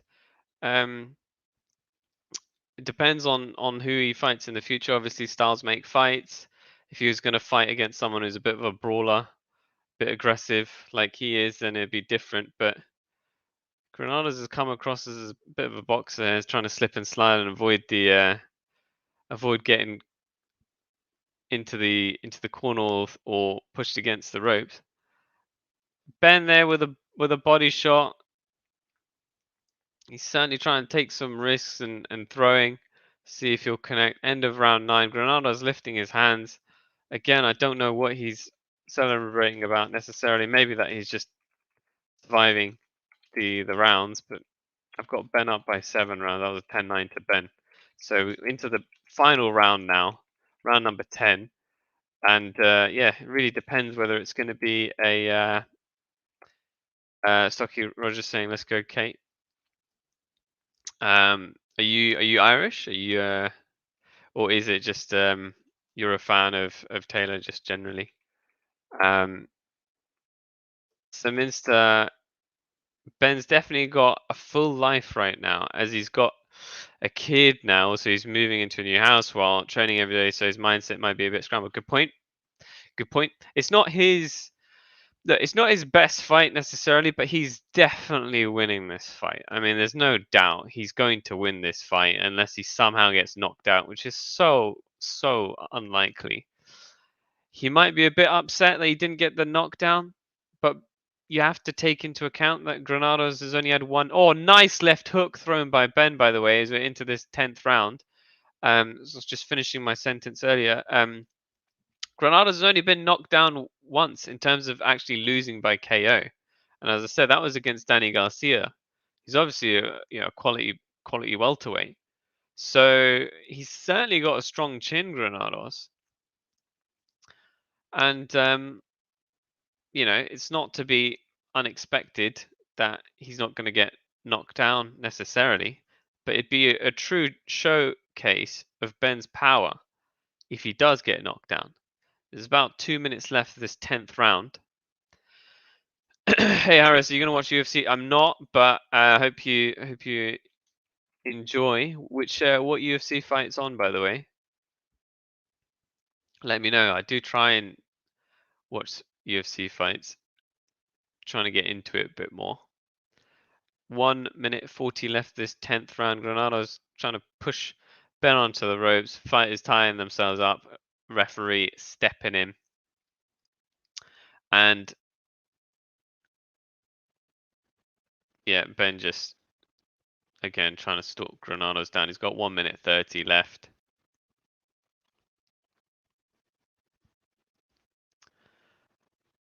And looks like Ben is on his way to a points victory. Granados just shaking his head after eating a right hook to tell Ben that he didn't really feel that power behind Ben's hook. No, Ben might be a bit disheartened that he hasn't seen Granados touch the canvas. Nice left hook thrown by Ben. But yeah, he's on the way to a points victory, and it's going to be a unanimous decision, I'm sure. I wonder what the margin is going to be like.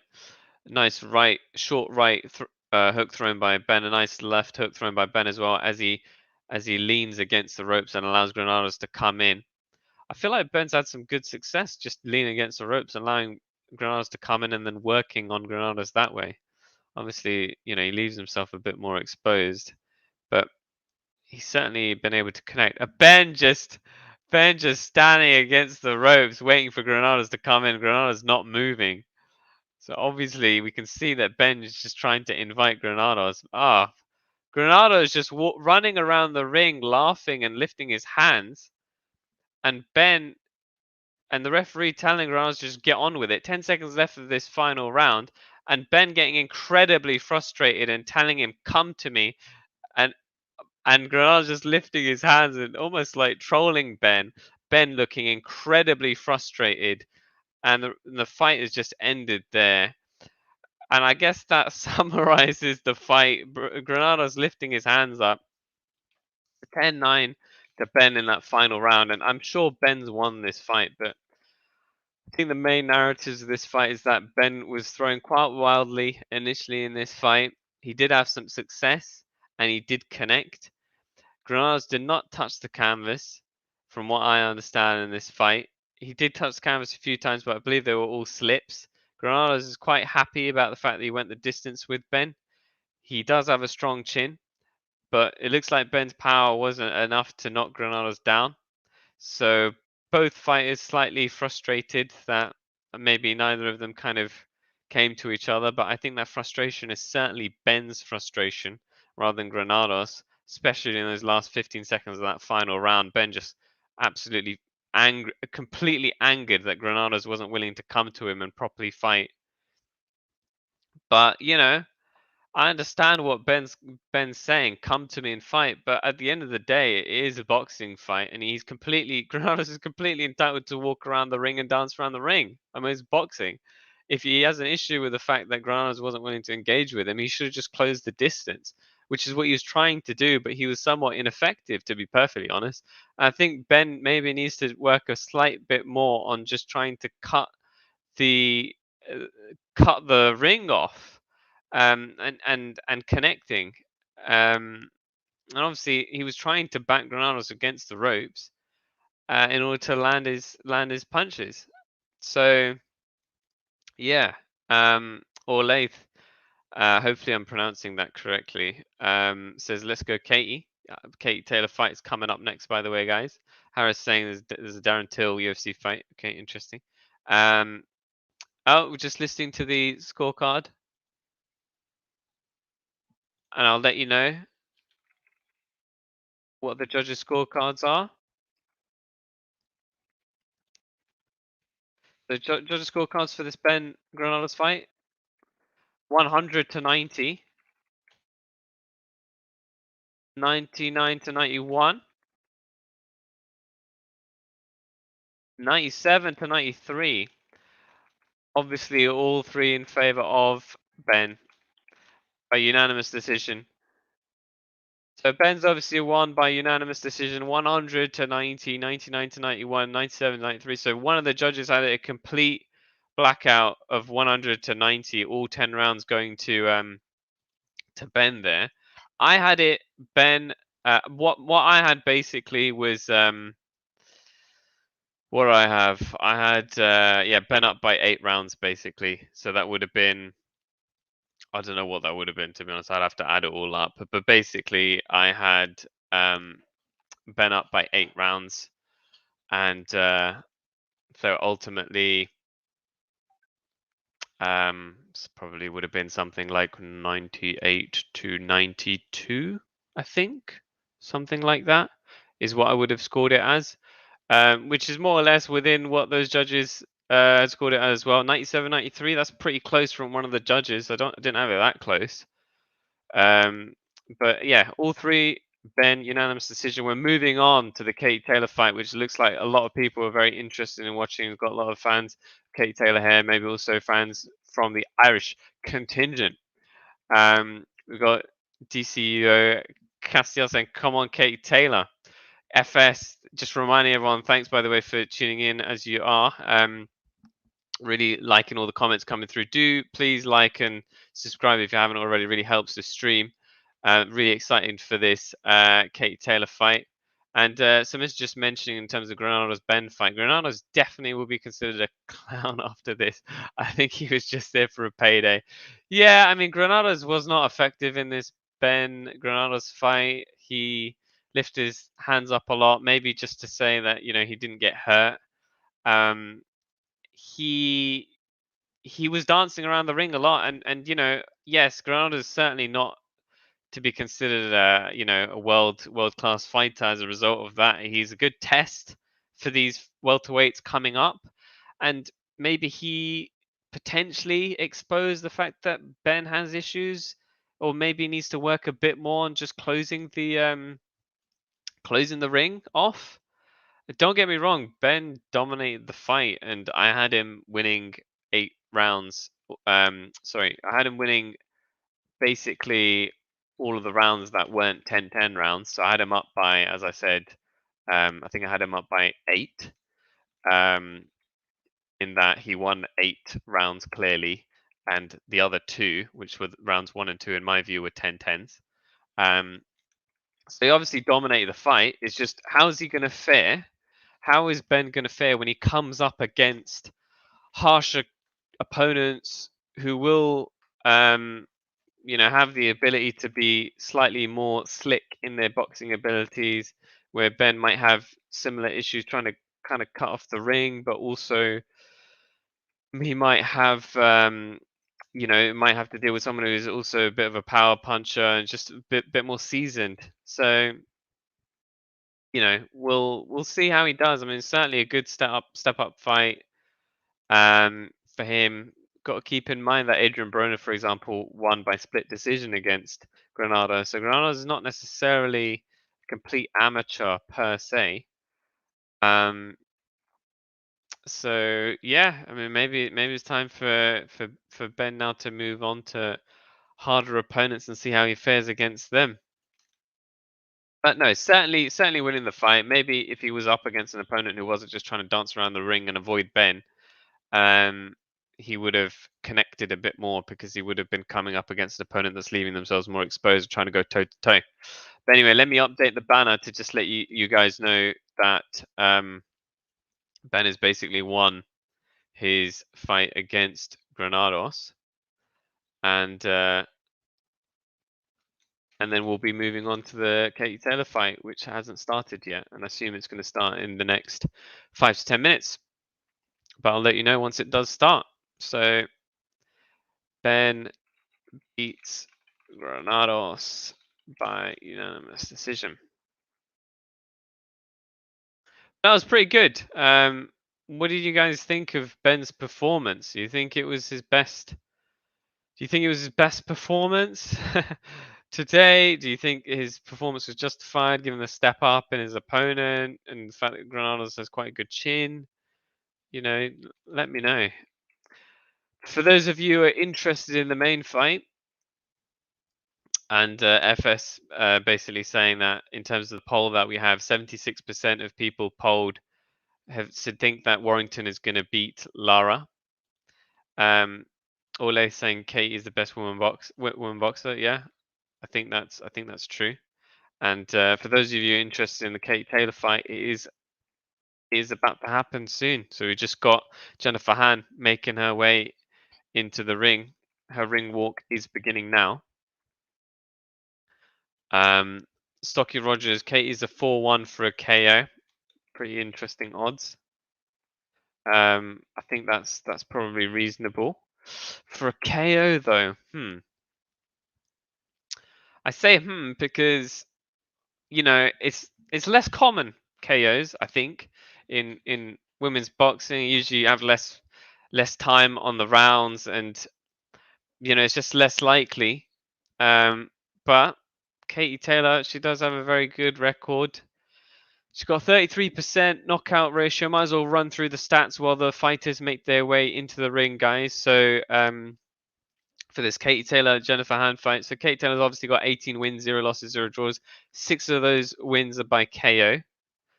And she's therefore got 33% knockout ratio. And she's going up against Jennifer Han, who's got 18 wins, 1 by KO. So she's got a 4% knockout ratio, Jennifer Han.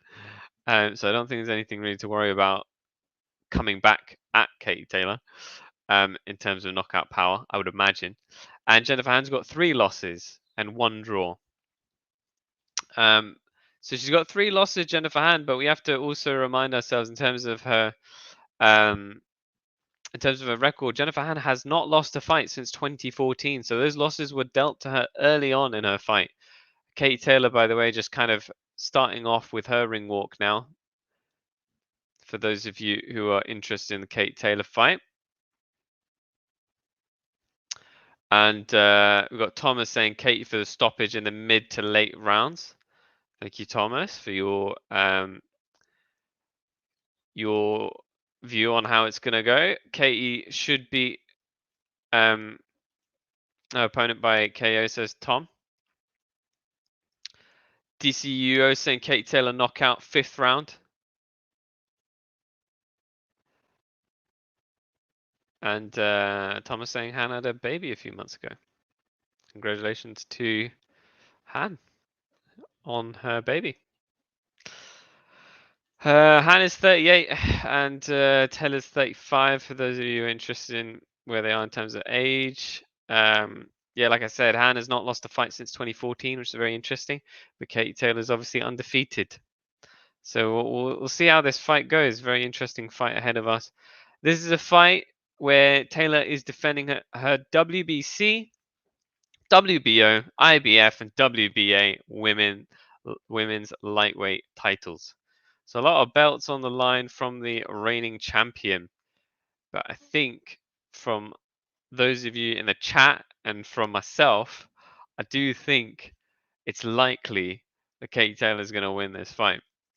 Whether it's by KO, TKO, or points, we'll see. It looks like most of you think that it's going to be through KO or TKO, and that this fight is not going to go the distance. We'll see. As I said, it's usually less likely that fights do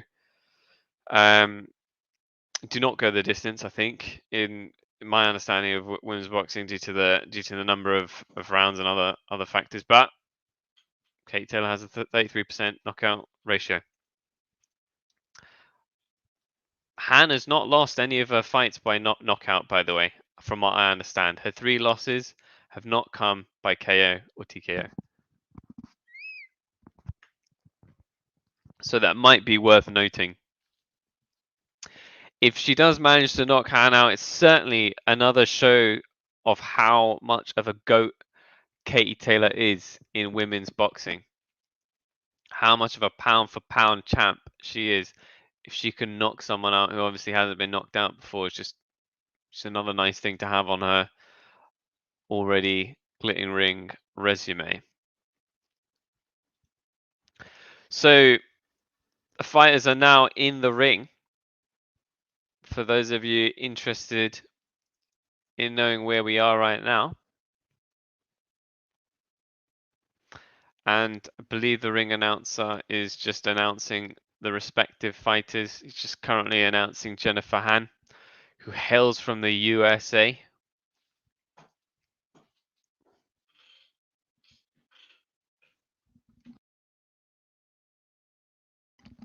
Jennifer Han comes from El Paso, Texas.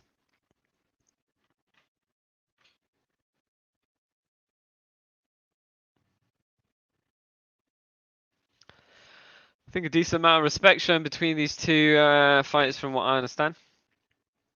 No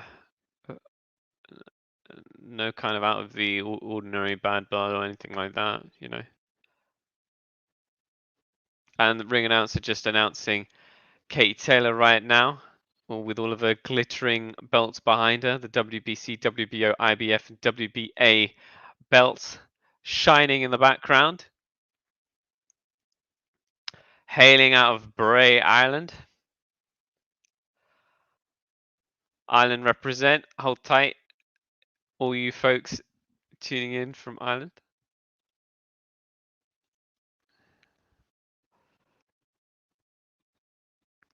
And the fight is surely going to be underway in the next minute or two.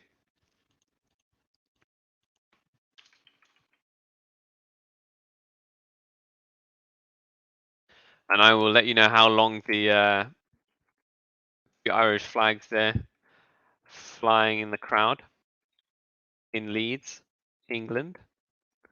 I'll be letting you know shortly how long these rounds are and how many rounds there are for this fight once it pops up. Tom was saying that Han is actually moving up a weight for this lightweight fight. Interesting. We'll see how that affects her.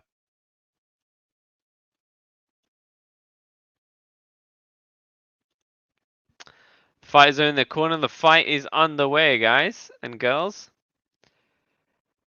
10 rounds of boxing, 2-minute rounds.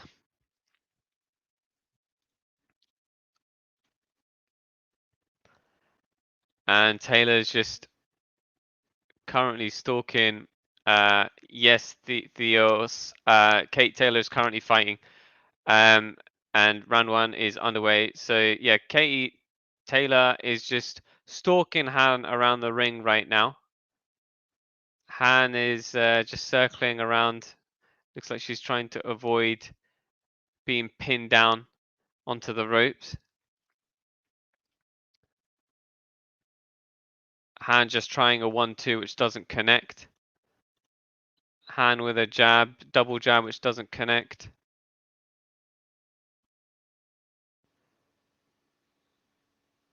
Han with a jab that does connect. Katie Taylor just trying to find a distance, I assume less than 1 minute in the round, and she is coming forward, Katie Taylor.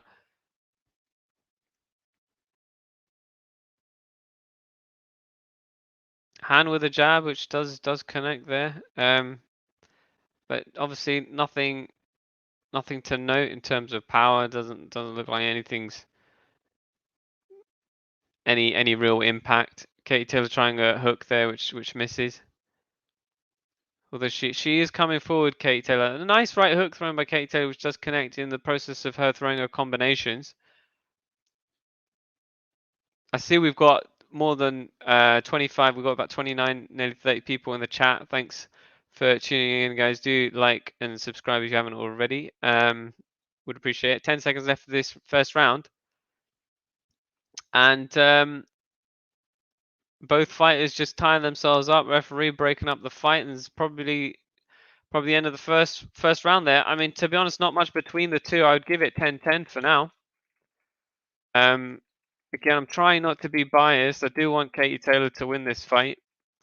But I do think that it's going to be that first round was a 10-10. It's obviously them two just kind of getting their feel for the fight. What do you guys have that first round? I think it's a 10-10. And there wasn't really much between Taylor or Hearn in that first fight. Nothing really eye-catching being thrown either. So just catching up with the chat. Wow, 42 people in the live stream. Thanks and welcome to Quality Shot. Yeah, it's on DAZN this fight currently. It's not bad. It's pretty cheap. It's like £2-3 in the UK, something like that. Yeah, FS says £2 app a month. I wish it was on Sky. Yeah, me too. It'd be nice if it was on like proper TV. So second round is underway, guys. Thank you very much, Dios, for the sub. Really appreciate it. So Katie Taylor's just walking, hand down. Nice left hook thrown by Katie Taylor. And Sean saying anywhere to stream. It is being shown on DAZN. If you're looking for any other streams, I'm sure there are others available, although we can't list them for legal reasons. 1 minute 20 left of this second round, guys, and Hearn just trying a few jabs there, not proving effective. Taylor with a nice left hook, which is partially connects, but still connects nevertheless. Taylor just coming forward. And Hearn tying her up, but Katie Taylor going to the body during that process. Unfortunately, I can't stock you, but I will try my best to tell you everything that's happening. So both fighters in the center of the ring. Hearn trying a 1-2, but missing. Another 1-2 thrown by Hearn, which misses. Katie Taylor doing a good job of staying out of distance and slipping. Katie Taylor now coming forward with her own. A few punches thrown, most of them deflected by Hearn. About 30 seconds left of this second round. Taylor still putting the pressure on and walking Hearn down. A 1-2 thrown by Hearn, which misses. And Hearn trying to come forward with a jab, which misses. Taylor throwing a jab, which misses as well. Hearn with a double jab, which misses. About 15 seconds left this second round. Taylor coming forward again with her pressure. Nice right hook, which does connect. And there's about 5 seconds left this second round. And to be honest, it's relatively slim. Nice straight thrown by Katie Taylor there. And the second round is over. I would give that to Taylor due to the fact that she was more active. And she did connect more than Hearn. So I've got Taylor up by 1 on my unofficial scorecard. So it looks like the fighters are going to start warming up. Well, what I meant to say actually is it looks like the fighters have warmed up now into the fight as we move into round number 3 of this 10-round fight, I believe it was.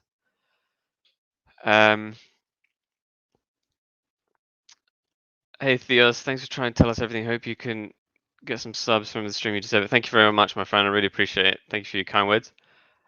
Stocks Roger saying let's go. I'm sure Taylor's going to win this fight. So far, Hearn has not really proven anything right now. She's mostly just been trying to avoid Katie Taylor's pressure while Katie Taylor's been walking it down. As I said, my unofficial scorecard was 10-10 for the first round and 10-9 in the second round. Third round is underway for those of you who would like to know. Referee just tailing Katie Taylor there to watch the shots to the back of the head. Katie Taylor walking Hearn down again. Oh, nice 1-2 thrown by Katie Taylor. And a nice jab thrown by Katie Taylor, which connects. A nice left hook thrown by Katie Taylor, which connects as well. And Katie Taylor now, with a bit more activity, hands certainly are much faster than Hearn. A nice jab thrown by Katie Taylor, which connects as well.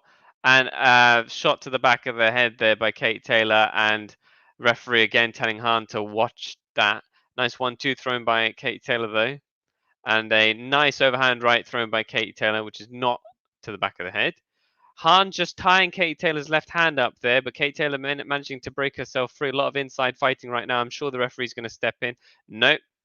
Katie Taylor just manages to free herself. And a nice left hook thrown by Katie Taylor. Another left hook thrown by Katie Taylor as we have less than 1 minute left of this third round.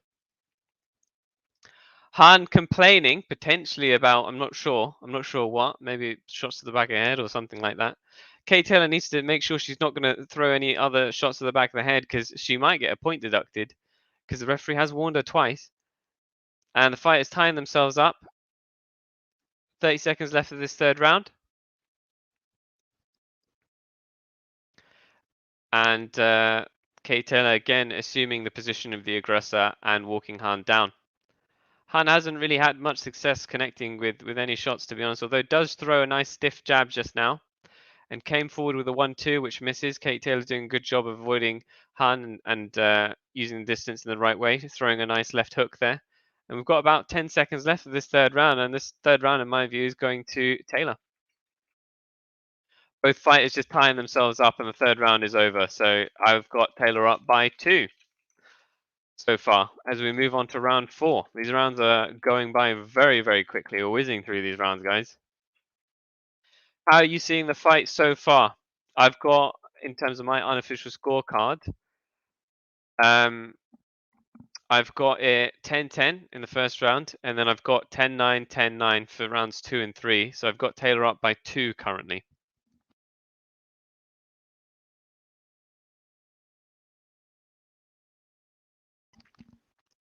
Alistair's saying 30-27, so Alistair's got all 3 rounds for, I assume, Taylor.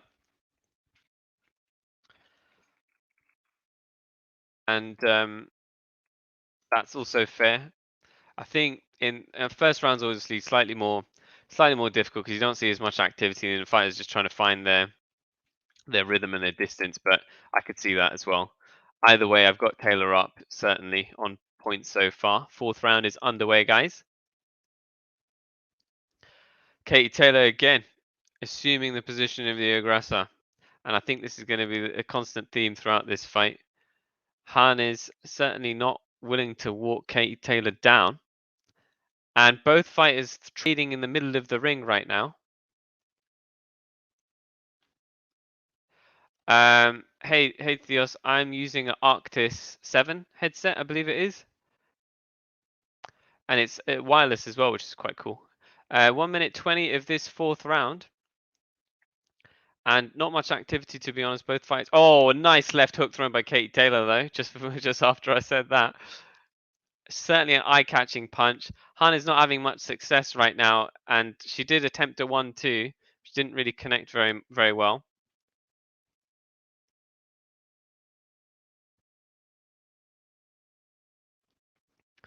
And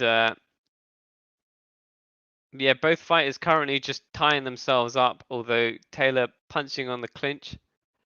About 45 seconds left. Oh, nice stiff right thrown by Katie Taylor, which does connect. There's 35 seconds left. Certainly Katie Taylor's had the better of these exchanges so far.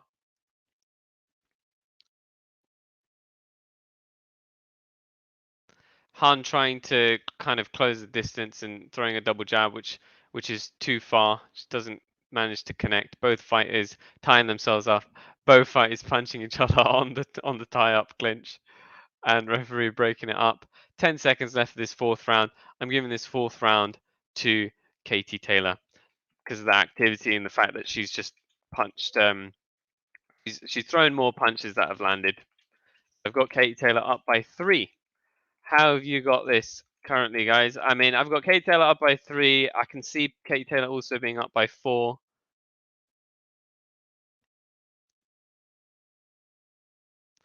But yeah, currently I've got Katie Taylor up by 3 rounds as we move on to this 5th round. So I've got Katie Taylor up by 3 points basically. The first round I scored it as a 10-10, and then rounds 2, 3, and 4 10-9 in favor of Katie Taylor.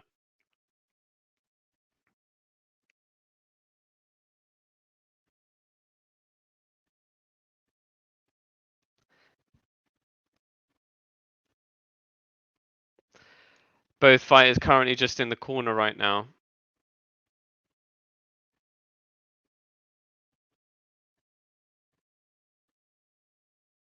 And round 5 is underway.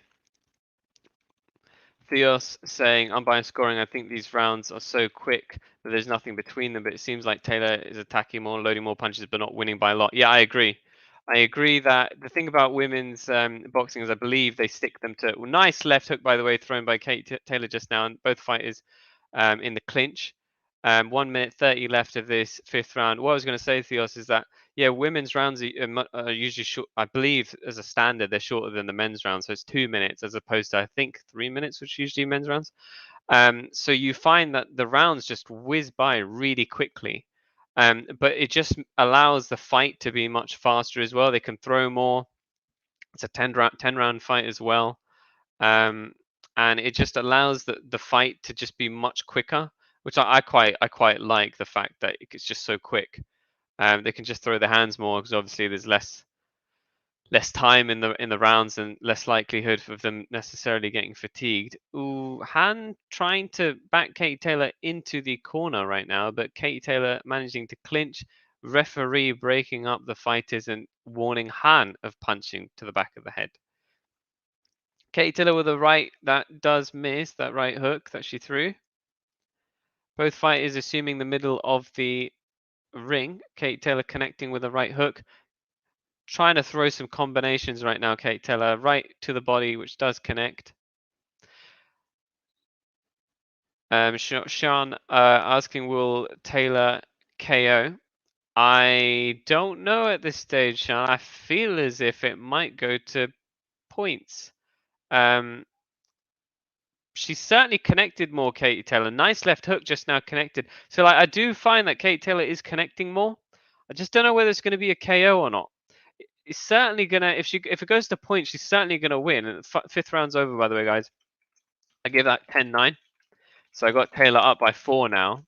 So I can't tell. I think the main question now that we've established that it seems as if Han is not really proving to be a significant threat right now. I mean, maybe she's got a tactic to tire Katie out. I have no idea. But given that Han is not really proving to be a threat, I would think that Katie Taylor is certainly going to win this fight on points if she doesn't knock Han out. So really the question now is it going to be a knockout victory or is it going to be a points victory?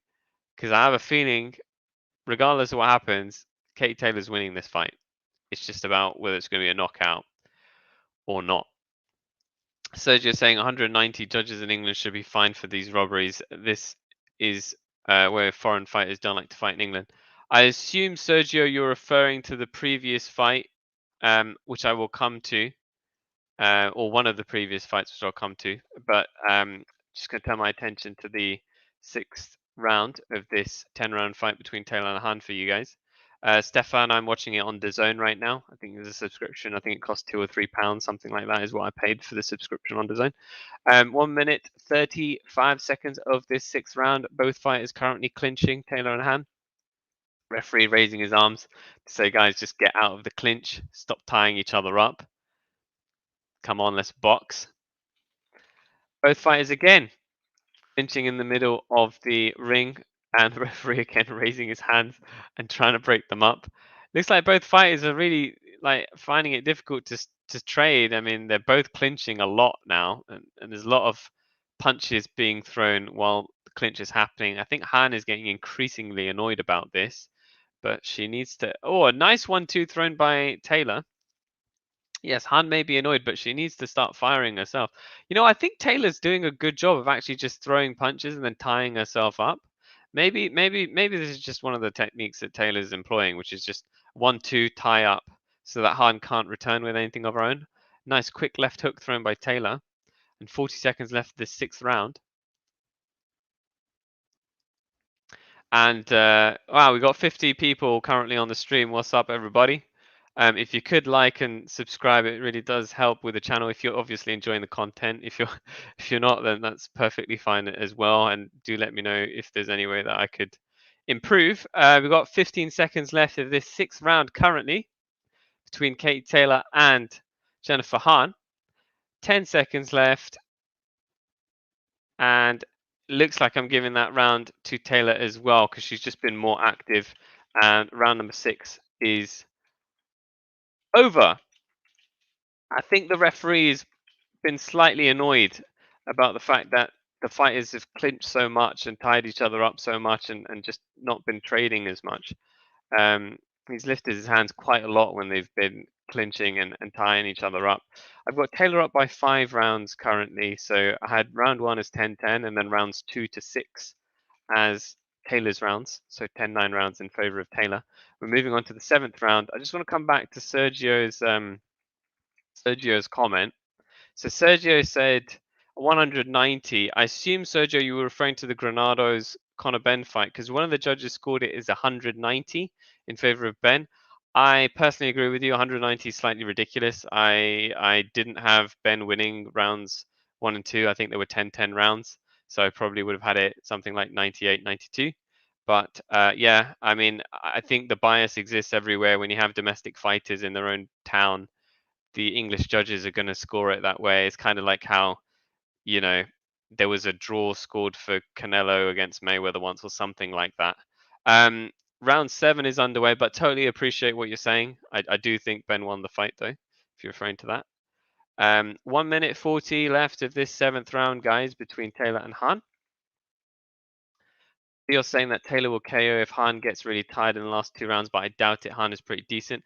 Yeah, I think Hearn's got a good chin. Essentially, she's never lost by KO before. And although she's got a good chin, she's certainly not winning this fight. At least on my unofficial scorecard on the points, she's just not connected. And Katie Taylor's just proven a bit too elusive, and she's just had the better of Katie Taylor's had the better of these two in the exchanges. See a nice right thrown by Katie Taylor just now. 1 minute left for the 7th round, guys. And yeah, referee just breaking up the 2 fighters who tie themselves up again. 50 seconds left for the 7th round. Katie Taylor coming forward again, and Hearn now just Hearn tying up Katie Taylor, and Katie Taylor just throwing a barrage of punches into Hearn's body. Katie Taylor pushing Hearn pushing Katie Taylor down onto the floor, and the referee telling her not to do that again. 30 seconds left of this 7th round. Both fighters again on the clinch, tying each other up, and I think Taylor's potentially the one tying Hearn up more and then just punching Hearn on the clinch, which is fine. I mean, you know, she's entitled to do that. On the clinch and not on the clinch, she's been the better fighter so far and connected more. 10 seconds left of the 7th round. A nice left hook, nice right hook thrown by Katie Taylor, which does connect. And Hearn having real issues trying to connect. I think she's becoming increasingly frustrated about that. Round 7 is over. Give that to Taylor as well. So 10-9 round to Taylor in my view. So I got Taylor up by 6. On my scorecard, unless Taylor gets knocked out or knocked down, she's won this fight on points at least. Gusto saying Ben is SHIT. Period. He's just getting rushed to the top fighting nobodies. Yeah, I mean, I think Ben did a good job in this fight. I think he had real issues trying to cut the ring off. He threw wildly quite a lot as well.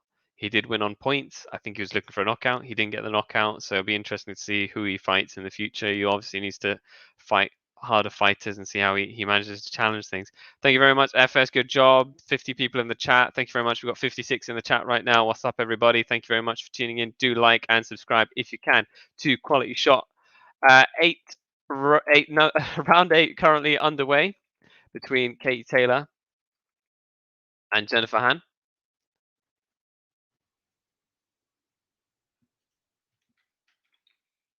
So yeah, Katie Taylor just walking hand down as per usual. Referee just breaking up the fighters. There's been a lot of tying up in this fight, to be honest. 1 minute 30 left. Nice straight left thrown by Katie Taylor, which does connect. Han's had real issues connecting. She's had nice right hook though, thrown by Han, but she's had real issues trying to connect. Katie Taylor's done a very good job of just maintaining the distance and avoiding Han's punches, and then also punching herself and then going in for the clinch to prevent counters. And trying a double left jab, which misses. Katie Taylor's just doing a very good job of just staying out of distance and then coming forward with her own. She's using her left glove as a good way of just maintaining the distance between the two fighters. She's got a really good understanding of distance, Katie Taylor. Katie Taylor going in for the clinch and Han just trying to punch on the clinch. Referee coming in, breaking up the fighters. And 40 seconds left of this 8th round, guys. And Katie Taylor is continuing to walk Han down. You can see that I think Han has sustained some damage to her right eye. I'll have to take. Oh, Han on the floor. Han on the floor as a result of a hook from Katie Taylor, and she's saying to the referee, "No, that was a slip," but the referee has counted it as a knockdown, guys. And I can also see Han has some damage under her eye. 10 seconds left this 8th round. I'm sure Han is going to make it fine, especially given that she said that it was a slip. Nice right hook thrown by Han. But guys, a knockdown delivered by Katie Taylor there. Han may complain and say it was a slip, but it has been ruled as a knockdown. So that is a 10-8 round for round 8 to Taylor. We'll have to see if she's actually sustained any damage. I've got Taylor up therefore by 8 now. Really, really good job by Taylor. It was a nice hook there. So who knows? We got round 9 and round 10 left. So we'll have to see. I'm just catching up on comments now, guys. So Gustav saying Lara will win if there is no robbery. My view for the main fight is that if it goes to points, 100% Warrington's going to win because I do believe the judges are going to score in his favor. Lara needs to win by knockout. Stocky Rogers saying TKO potentially. I assume you may be referring to this current fight that's underway. So by the way, guys, for those of you who wanted to know in terms of that round 8 knockdown, that came from a barrage of left and right hooks from Taylor. Very interesting. What else do you do on the channels? Great. Thank you very much, Theos. We do boxing and cricket and also tennis currently. So 1 minute 50 left for this 9th round, guys. Thank you very much, Uncle Phil. Represent in West Philadelphia. 140 left for this 9th round. And Katie Taylor, I think, is going in for the kill because she smelt blood in the last round. And she's going in with a number of hooks and she's throwing a bunch of combinations. And I think she's going to try and get Han out of there. Now, Han did say that it was a slip. It didn't get ruled as a slip. So maybe she's actually not affected by this. But we'll have to see. Both fighters going in and both fighters being tied up. Katie Taylor deciding to deliver punches to the body in the process. Referee getting really, really annoyed at the fact that the fighters have been clinching so much. It just gives them a telling off. 1 minute left of this 9th round. Gusto saying that Lara's going to win the main fight. 1 minute left of this 9th round, guys. And nice 1-2 by Katie Taylor. Yeah, there is definitely a cut underneath Han's right eye. So she's obviously sustained damage. And this looks like another Katie Taylor round as we've got 40 seconds left of this 9th round. A nice left hook by Katie Taylor, and both fighters find themselves in a clinch again.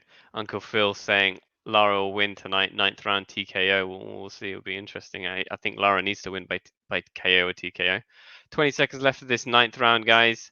Thank you very much, Alistair, for subscribing. Love you. Uncle Phil saying those headphones are bigger than this G's head. That is 100% true. I have a very small head. That's the end of that 9th round. And I don't know what the hell these fighters are still clinching. And the referees had a real field day trying to prevent these fighters from clinching. So 10-9 round to Taylor, in my view. And yeah, I definitely agree with you, Uncle Phil. These headphones are bigger than my head. 68 people in the chat. What's up, everyone? Thanks for currently joining. If you could like and subscribe, it'd be much appreciated. Stocky Rogers saying Katie will kick on now. Yeah, you think so? You would think so. She's got 1 round left. We're into the 10th round now. She's 100%, in my view, won this on points. It's about whether she's going to get the knockdown or not, whether she's going to knock Hearn out, which would be incredibly impressive. Thank you very much, Uncle Phil. Who doesn't love Uncle Phil, guys? Amazing, amazing show, Fresh Prince. Hughesy plays. Please play my predictions 9-1 so far. Yeah. I've got it. I've got it 9-1 as well. I am Loreto. So we're in the 10th round, guys. Sorry, I will come back to your comments, but just want to make sure you guys are getting commentary on this. So we're in 10th, we're around 10, and I feel as if these fighters have developed bad blood over this fight. Han has been incredibly frustrated throughout this whole fight. She's been complaining about clinches and punches to the back of the head, and she's gotten really annoyed about the fact that it was ruled a knockdown earlier on. In the 8th round, said it was a slip. So, and the referee again breaking up the fighters. 1 minute 20 left of this 10th round. Are we going to see a knockout, or is it just going to be a points victory for Katie Taylor? Either way, she's certainly dominated this fight, at least on my unofficial scorecards. And yeah, both fighters just fighting in the middle of the ring right now. 73 people in the chat is really really blessed to see it. Thanks for tuning in, guys. So yeah, Katie Taylor is currently walking Han down. Nice right hook thrown by Katie Taylor, and Han just dipping her head down. Fighters just tying themselves up, and referee stopping it. 46 seconds, 45 seconds left of this 10th round. Katie Taylor still trying to go in for the kill.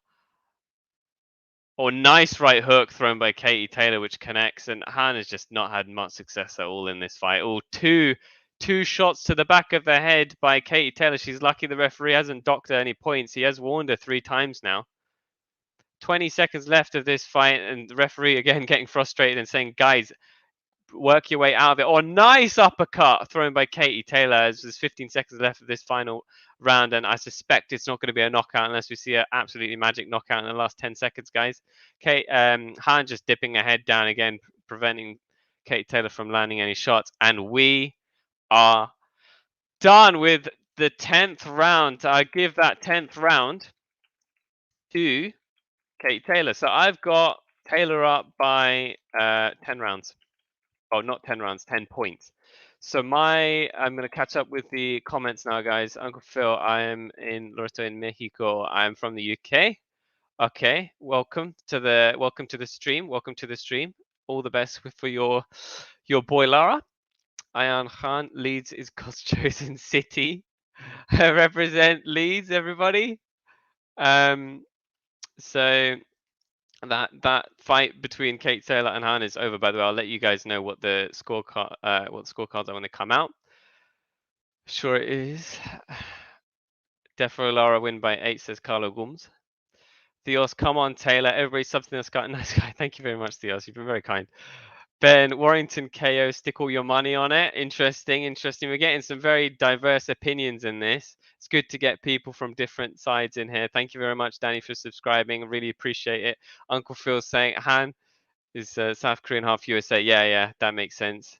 Hughesy plays 9-1 on fight predictions, plus I said unanimous. Yeah, I think the same. I think Taylor's won 9 out of these 10 rounds. I think the first round was a 10-10. Who's fighting right now? HD Warrior. We're coming to the end of the Taylor Han fight. I'm going to turn the sound up so I can let you know about the scorecards. And if Lara does not, Ayan Khan saying, if Lara does not do the same again, he will get robbed in Leeds. Yes, Lara needs to get a knockout. Hughesy plays, Lara repeat. When is Josh on? It's going to be the next fight, HC Warrior, probably in the next 10 minutes, 5 minutes, I would imagine. What's next for Kay? I mean, she's a goat. She's established herself as a goat, guys. We're gonna tune in now to the scores. I'll let you know.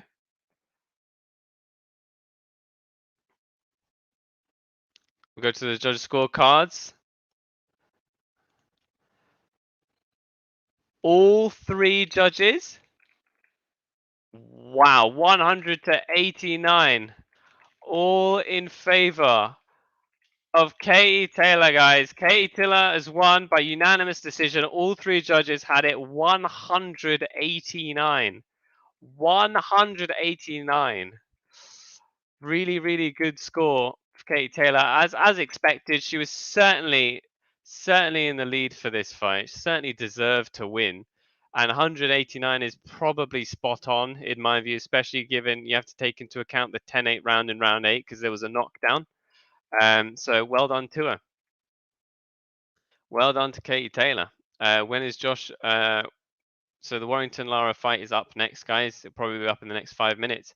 Yeah, so I expected that. It's a really good score for Kate Taylor. She's a goat. She needs to. I don't know what's next for her. I mean, she's a goat. She's continues an undefeated run, which is dope. I would not have taken the rematch and forced him, the alien, to come in. Mexico. Nah, yeah. I mean, Warrington has a big advantage because he's playing at home. Now 10-1 on predictions. Yeah, agree. And that's pretty much what it was in terms of scorecard. Lara to win by knockout, says Sophie Stevens. Ooh, interesting. Thank you very much, Danny, for subscribing. Hughesy says 10-1 on prediction. I cover boxing UFC. Okay, cool. I'll check your channel out. If I'd not me. When's Joshua on? HC Warrior. Yeah, so that's the next fight. Come on, that's 2 rounds. Let's go. Thank you very much, Jen, for the kind words. Sorry, guys, I'm trying my best to work through the comments. There's so many comments there, which is great. Really enjoy it. Keep them coming in. Lara is young and has no occupational fair. Yeah, he is. I have to admit, well done to Lara because he is actually a very young welterweight. He's in his early 20s, I believe. No rematch should take place in other man who lost City. Yeah, true. I can understand where you're coming from, but I'm sure there was a rematch clause that probably said fight in the UK, and maybe it's more financially advantageous for Lara for the fight to happen in the UK, maybe. See, looking for a TKO. Yeah, so obviously that fight's over now. Katie Taylor, for those of you who tuned in to find out about Katie Taylor decision, she's won by unanimous decision, 189, thoroughly deserved. Really, really good show. 11-1 on predictions. Yeah. Josh Warrington overrated. He beat Frampton, who wasn't up for it. I think, Sophie, if Warrington goes toe-to-toe with Lara, he's in trouble. I think Warrington should box. He should box smart. He should play it smart. He would win, I think, very comfortably on points. I do think the judges are in his favor, but also I think he will be able to box very well. But he's certainly got the advantage of being the home fighter. I think if he goes toe-to-toe, he opens himself up to power punches from Lara. Lara proved to be very effective in the first fight with his hooks, and he also has a very good chin. Barring Warrington rematch, Warrington will run, says Uncle Phil. 99% people hate Very Kid Galahad. I always liked him. FS says Warrington says, okay, so for our poll that we got on 106 votes, we got 67% of you saying Warrington's going to win. And obviously then we've got, if my maths is right, 33% of you saying Lara's going to win. Interesting, relatively kind of split in your votes, but obviously Warrington edging it generally. It will probably be a robbery, unanimous decision to Warrington. Yeah, look, Uncle Phil, I genuinely think if Lara does not knock Warrington out, he's going to lose. Regardless of how close the fight is, I just have a strong feeling it's going to go to points. I have a strong feeling that if he doesn't knock Warrington out, it's going to go to points, and Warrington's going to win on points. In my view, there's no way that the home fighter is going to lose on points with 20,000 people from Leeds in his hometown, and there's one English judge, and I believe 2 Polish judges for this. So I think it's going to go to points if he doesn't get knocked out. We are moving on to the main fight, by the way, guys.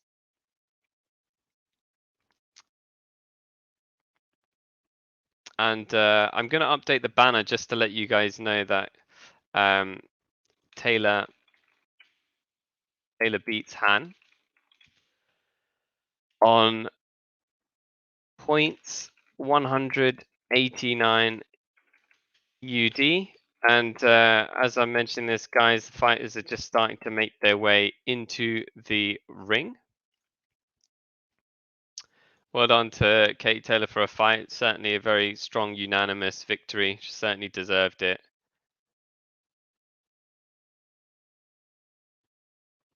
I'm just waiting for the fighters to make their way in now, which they are slowly starting to do, and I'll give you further updates once they do come in.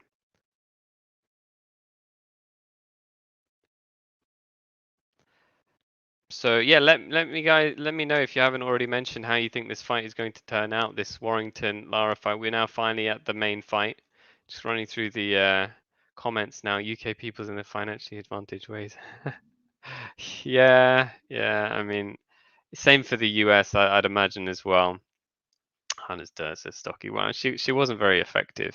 I'd agree, but I wouldn't say she's necessarily dirt. I think she put up a good fight, but Taylor's just too good. She's too good.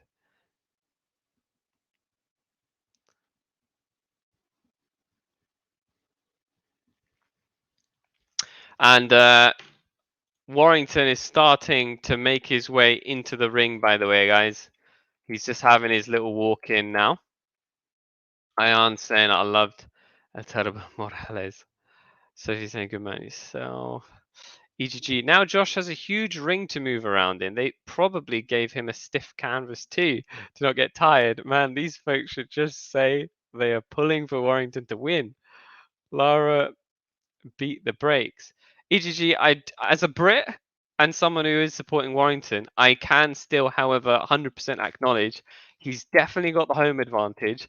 I believe he's got the judges' advantage, and they're probably going to do whatever they can to ensure that he does win. He's got 20,000 people from Leeds, his hometown, cheering him on, and they're going to really push him as hard as they can. And so, unless he gets knocked out by Lara, I really, really do think no matter how close the fight is, Warrington will win on points. Oh, you met Eric Morales? Oh, that's cool. How was it?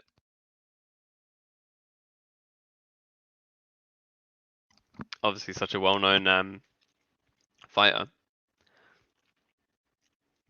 Just making a rematch with Warrington versus Galahad will never happen. I agree. I don't think that'll happen. Unless they fight for a belt or something like that, then maybe they'll meet again. Uncle Phil saying, I like honest UK fighters, people like Groves, Barry, even Froch, Calzaghe, Hamed. Oh, Hamed. Nasty Hamed. Don't take me back. Good times. I was a young'un then, but Nasty Hamed was the guy that got me interested in boxing generally. He was just such a showman.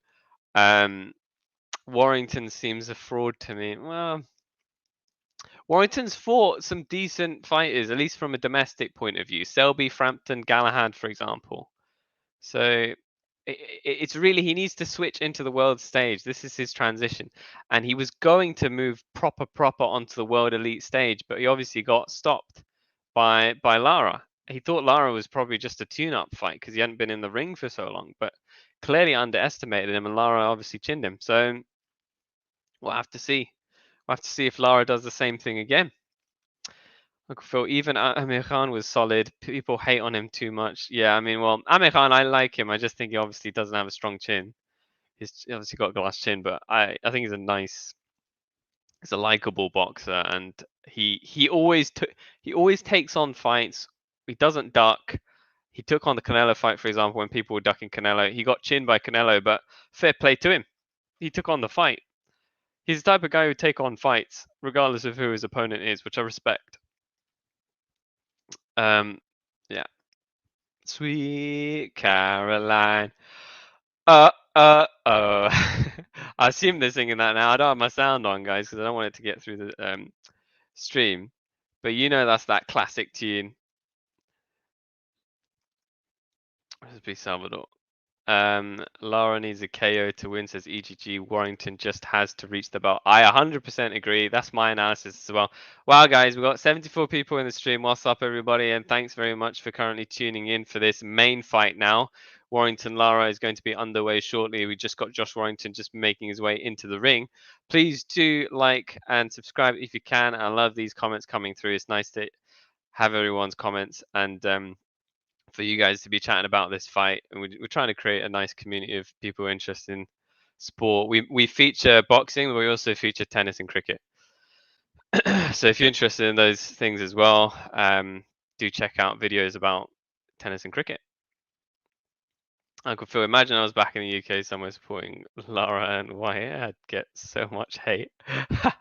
Yeah, I mean, I think there's a very limited amount of Mexican fans in Leeds right now, to be honest. It's probably 20,000 Warrington fans. Warrington's currently making his way into the ring, guys, so the fight has not started yet. And I don't believe Lara has made his way into the ring yet, but I'll let you know.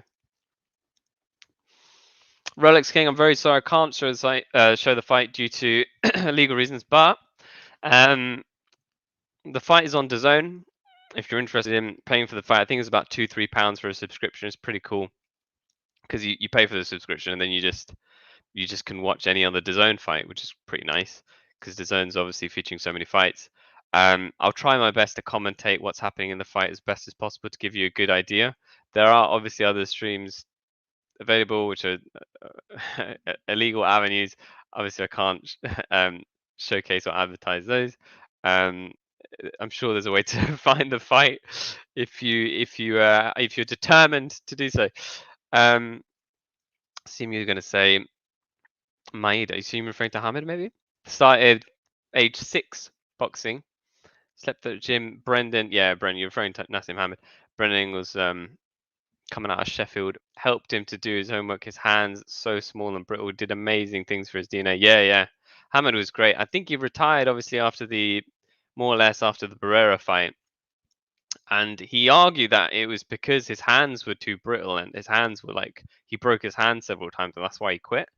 But he really did quit very suddenly, pretty much straight after that Barrera fight, which is what it is. I just remember him for his ridiculous ring entrances and how cool it was that he was coming on a magic carpet and stuff like that. He made it entertaining. He had good hands, would have been one of the greats of all time. Yeah, obviously now, unfortunately, he's retired. He's obviously ballooned in weight and is the bad end of a lot of jokes about his weight.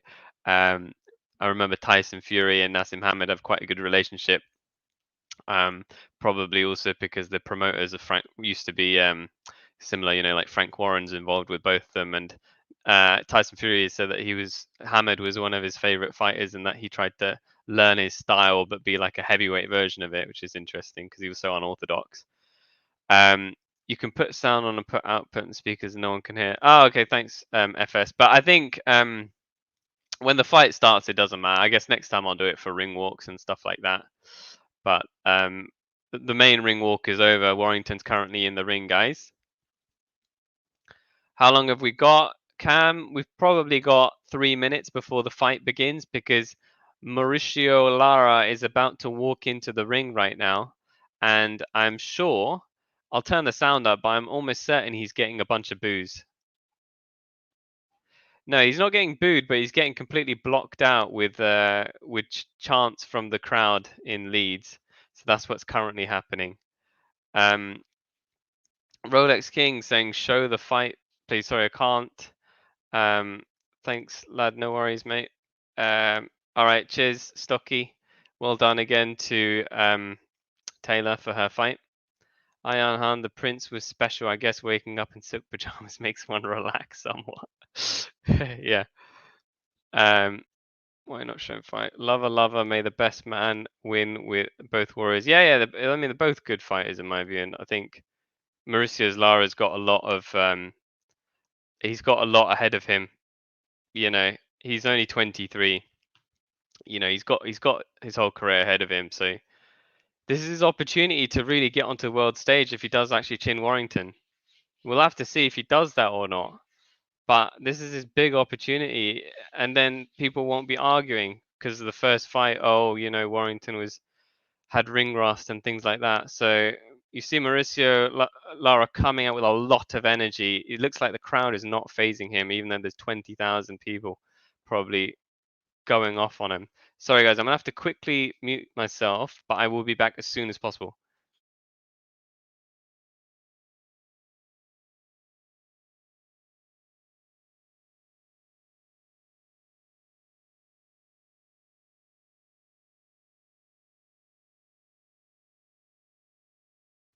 Hey guys, sorry, I am still here. I am still here. I'm just currently pausing my camera because of something, but I am currently watching the fight. The fight has not started yet. The fight has not started, but I'm sure you guys can still hear me, and I will show my face very shortly. Currently, we just got both the fighters just waiting in the ring right now, and I assume the announcer still needs to announce both of the fighters before we get started. Thanks, Rolex. Uncle Phil, no one employs Nassim Hamid as pundit. He would be great. You know what? He would actually. He's got a great personality as well, and he's really funny. We've got Cam saying, please try to tell us who you think wins the rounds as they go on. Yeah, sure, will do, no problem. Uncle Phil saying Hamid is now a Mr. Kebab man. By the way, guys, the fight has not started yet, and I will be turning my camera on shortly. Just currently it's not on. Hamid is now a Mr. Kebab man. He got very fat. Yeah, true. He's obviously ballooned quite a lot. Obviously, when you're in that featherweight category, you're quite short, so the weight really gets put on. We just got Michael Buffer currently in the ring, just announcing the fighters. Nothing started yet, guys. So we got Ayan Han saying Hamid did not retire after the you're right. He did not retire after the Barrera fight. He came back. He defeated someone afterwards, but then he put on I think it was a distance. He went the distance, and the crowd wasn't particularly pleased with the performance. And because he was so well known as a guy who just knocked people out, I think he just retired after that because he realized, well, maybe I've just lost the spark or something. I don't know what happened. It's a bit sad. Hamid and Calzaghe style very similar. Yeah, and Calzaghe was great. I think he retired undefeated, Welsh Dragon. He went the distance a lot, Calzaghe, though. Thank you. And guys, I'll be turning my camera on now. I'm just getting my camera back on. The fight has not started yet, and the initial obstruction is now dissipated. So you get to see my mug again, which is back. Just as my mug returns, the number of live streamers pop up again. Warrington's 100% hyper right now, by the way, while getting announced. Like, he's completely energized. And I don't know whether that's normal necessarily, Warrington. He's over hyper energized. Mr. Bucket. Lover says, please give neutral commentary. Yeah, I will. Don't worry. I mean, if you guys have seen my streams before, I will tell you who I'm supporting. I'm supporting the Brit, but I do give neutral commentary. Trust me. Because otherwise, I don't think it makes sense to not give commentary like that. But I will also tell you what I think the judges are scoring it. I can already predict the judges are probably scoring the entire fight for for Warrington on points if he doesn't get knocked down. I mean, that's just my prediction already. Uncle Phil's saying, I think a robbery is coming. Yeah, there might be. I mean, genuinely, there might be a robbery.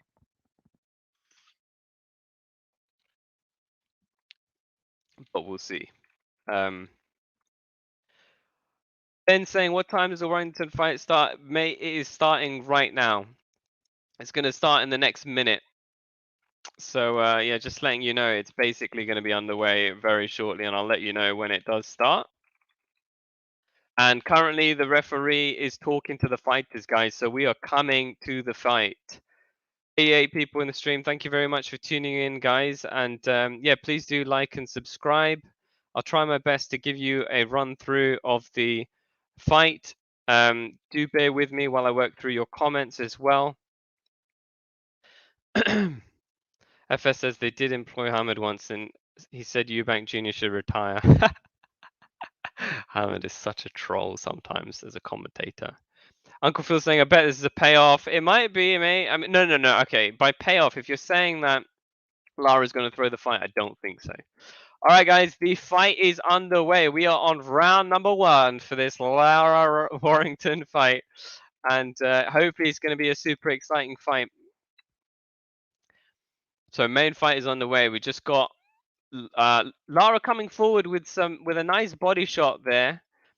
Warrington maintain a nice high guard, stiff left thrown by Warrington, which does connect.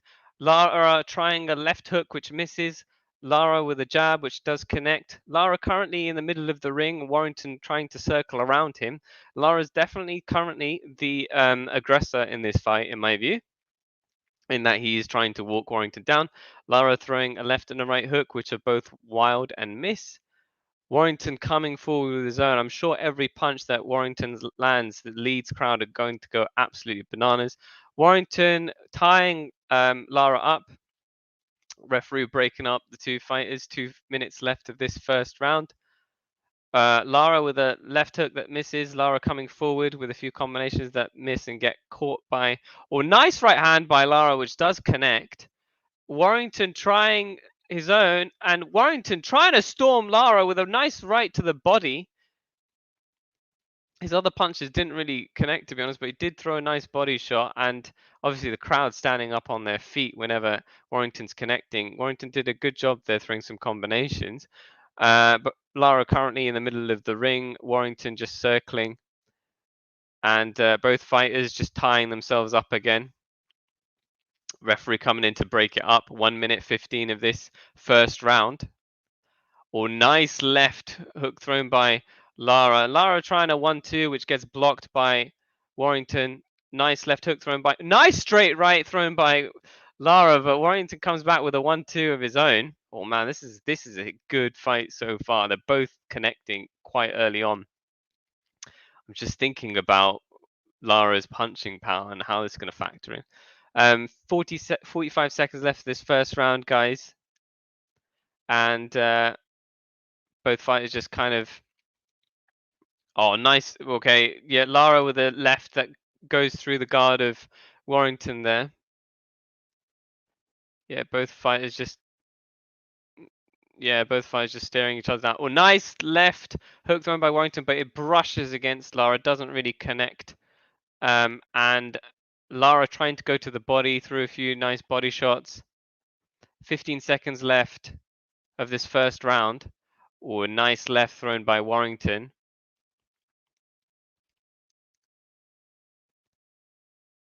And 5 seconds left this first round. And we are done for the first round, guys. And you know what? It's really, really close. I'm going to say 10-10 for the first round. It's really close. It could go either way. If I think what the judges, not the British judges, obviously not all of them are English judges. If I think about what the judges are saying, I have a feeling the judges are going to say 10-9 to Warrington. But on my unofficial scorecard, it's a 10-10. I think they both had equal amounts of success. Either way, I mean, we're talking about scorecards here. Lara just needs to knock Warrington out. He's not going to win otherwise. He needs to knock him out. Thank you very much, Uncle Phil. Leslie saying nervous energy from Warrington. Yeah, I mean, he had some good chances, Warrington. I think the first round is obviously always going to be a bit difficult for the fighters. They need to kind of warm up a bit more. DAZN obviously showing highlights of Warrington landing left hook there and things like that. Round 2 is underway, guys, of this fight. And we got Lara taking the center of the ring, stalking Warrington right now. Warrington maintaining a nice high guard and circling around the ring. Jab from Warrington, and Lara's coming forward. And Lara getting tied up by Warrington and telling the referee, you know, can you stop it? Can you stop him from doing that? He's already complaining quite early on in this second round, which is probably useful for Lara to do at least, to prevent him getting tied up. So according to the stats, 18% punches landed by Lara, 27% landed by Warrington. Got about 2 minutes left this second round, guys. Lara again just taking the center of the ring. A nice left thrown by Warrington, and then a right to the body thrown by Warrington. Although Lara looks unfazed. Lara with a nice strong left hook. Lara with a double left jab. I think they missed. A right hook thrown by Lara, which misses, and a right hook thrown by Warrington, which misses. Just about. We've got more than 100 people in the stream, guys. Thanks very much for tuning in. Please do like and subscribe if you're enjoying this. Just trying my best to give you a blow-to-blow commentary right now. 1 minute 30 left this second round between Lara and Warrington. Oh, nice. What the heck happened there? Oh my god, accidental head clash, and Lara was really hurt by that accidental head clash, by the way, guys. His left eye is currently flinching, and it looks like he's actually sustained a cut above his left eye, unless that's... Yeah, Lara has sustained a cut as a result of an accidental head clash above his left eye, which is really bad for him. And there's 1 minute 15 left of this second round, and Lara's coming forward with a nice strong left hook. Lara attempting an uppercut and missing. Lara attempting a few combinations there and missing. 1 minute left of this second round. Warrington just maintaining a high guard. A lot of feints from Warrington. Lara with a straight left followed by a right to the body. Warrington again just maintaining high guard, and Lara continuing to slowly stalk Warrington down. He obviously wants to try and push Warrington onto the ropes so that he can unleash. 40 seconds left of this second round, guys. And Lara with a wild left hook. A nice right to the body thrown by Lara. And both fighters with nice success. Lara to the body and Warrington with a nice left hook there. Lara again with shots to the body and a nice left hook by Lara as well. Both these fighters doing a really good job of just throwing these combinations. Oh my god, guys. That accidental head clash is horrible for Lara. He's bleeding out heavily. This is... Okay, so that's the end of the second round, and Lara shaking his head. Guys, I assume the judges have it 2 rounds up for Warrington, but for me, that's a 10-10 again. Honestly, they both had success. I'm trying to be as impartial as possible. I am actually backing the British fighter. I don't want to be... I'm trying to be impartial as well, but oh my goodness, guys. There was an accidental head clash in this second round, and the amount of blood streaming from Lara's left eye, it's like he sustained significant blows. And this is really bad for Lara, for anyone who's supporting Lara. And you know why? Because if there's things like accidental head clashes and they end up having to stop the fight, it usually goes to points. And there's no way in hell that Lara's going to win this fight on points, because we know about the home advantage. So in my opinion, like, Lara's in super trouble, and he needs to go even harder for the knockout, because if Warrington now starts trying to abuse or manipulate or take an advantage of... Yo, are they stopping the fight? Okay, no, they're not stopping the fight. He's having a really good look from the medical examiner. Mate, this is going to be a super anticlimax if they stop the fight. Oh my god, guys, this is such a bad cut he sustained. Lava, I think it's an even fight, but he sustained a really bad head clash, and I'm actually going to turn the sound up. Oh my god, they've stopped the fight. The referee has waved off the fight. And because it's a head clash, it's oh my god, it's a no contest. It doesn't go to points. It's a no contest. What the frick? Why are the fans booing it though? It's a head clash. Referee stops the fight. Fine.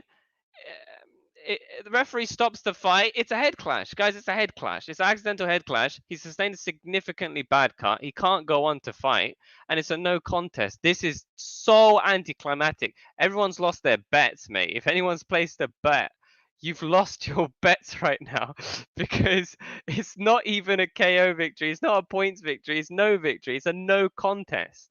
It's a no contest. Thanks, Tom, for the comment about good commentary. I appreciate it, mate. Oh my days. I'm going to go through the comments, guys. Yeah, do like and subscribe if you can, guys. Oh my god, it's a no contest, guys. Yes, Alex, I'm serious. It's a no contest. Theos, it's a no contest.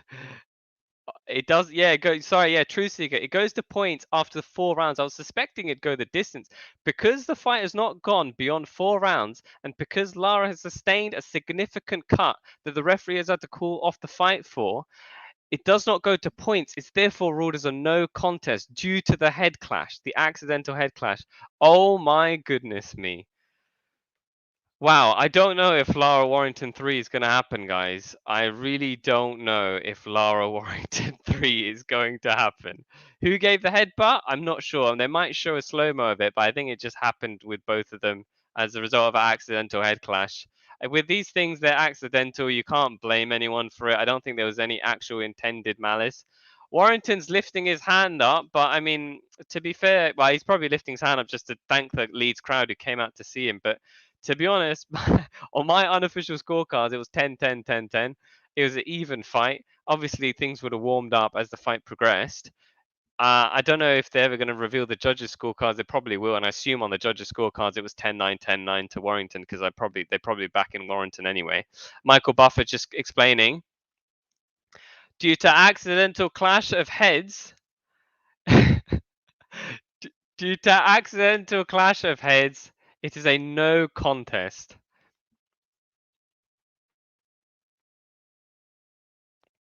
Thank you very much, Theos. Oh, okay, so it's not a no contest. It's ruled a technical draw.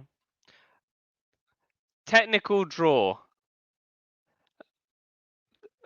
According to Michael Buffer, it's not ruled a no contest, as the commentators were alluding to. It's been ruled a technical draw due to accidental clash of heads. So yeah, there you go, guys. That's the summary. It's actually a complete anticlimax. At least we had some interesting fights otherwise to look at, like the Katie Taylor fight was interesting, and also, to be honest, there was another fight, that Conor Benn fight was kind of interesting to look at as well, as was the Stratfon Maxi Hughes fight. It was interesting, but wow, main fight, complete anticlimax, guys. Ian Han saying Lara Warrington 3 will happen. Well, we'll see. I mean, I don't know if there's an appetite. Well, okay, there probably is, but I don't know whether there's as much of an appetite now compared to before. F, thank you for the donation. Appreciate it. Theos says, thanks for this amazing stream. Thank you very much, Theos. It's been a pleasure having you and having everyone on this stream. It's just a shame that it's been an accidental clash of heads and a technical draw for the final fight. I was really gearing up for it. It was really getting interesting. Uncle Phil knew he would cheat. Well, I don't know who really. I don't really know who performed the head clash, but with these things, they're definitely accidental. Well, sometimes they're not, but I think in this circumstance, it was accidental. Thank you very much. FS says he'll be gutted because Warrington will be like, I've left the crowd down, and Lara will think, bruh, I would have KO'd him. Such a shame considering the intrigue around this fight. I 100% agree. Mate, it would have been such an interesting fight. It's just too bad that it's not happening. True Seeker says, is the cut as bad as Fury's was?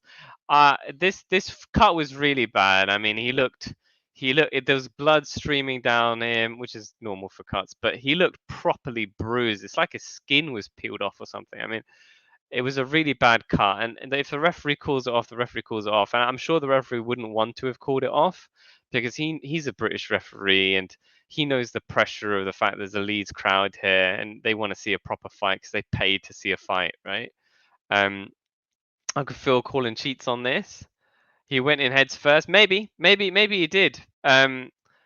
Maybe he did. And if he did, if I'm just playing around with this idea. If Warrington went in with a head clash purposely for the purposes of trying to get a head clash, he would have wanted it to go post 4 rounds because he wanted to win on points victory. But because it went less than 4 rounds, he doesn't get anything. It's a technical draw.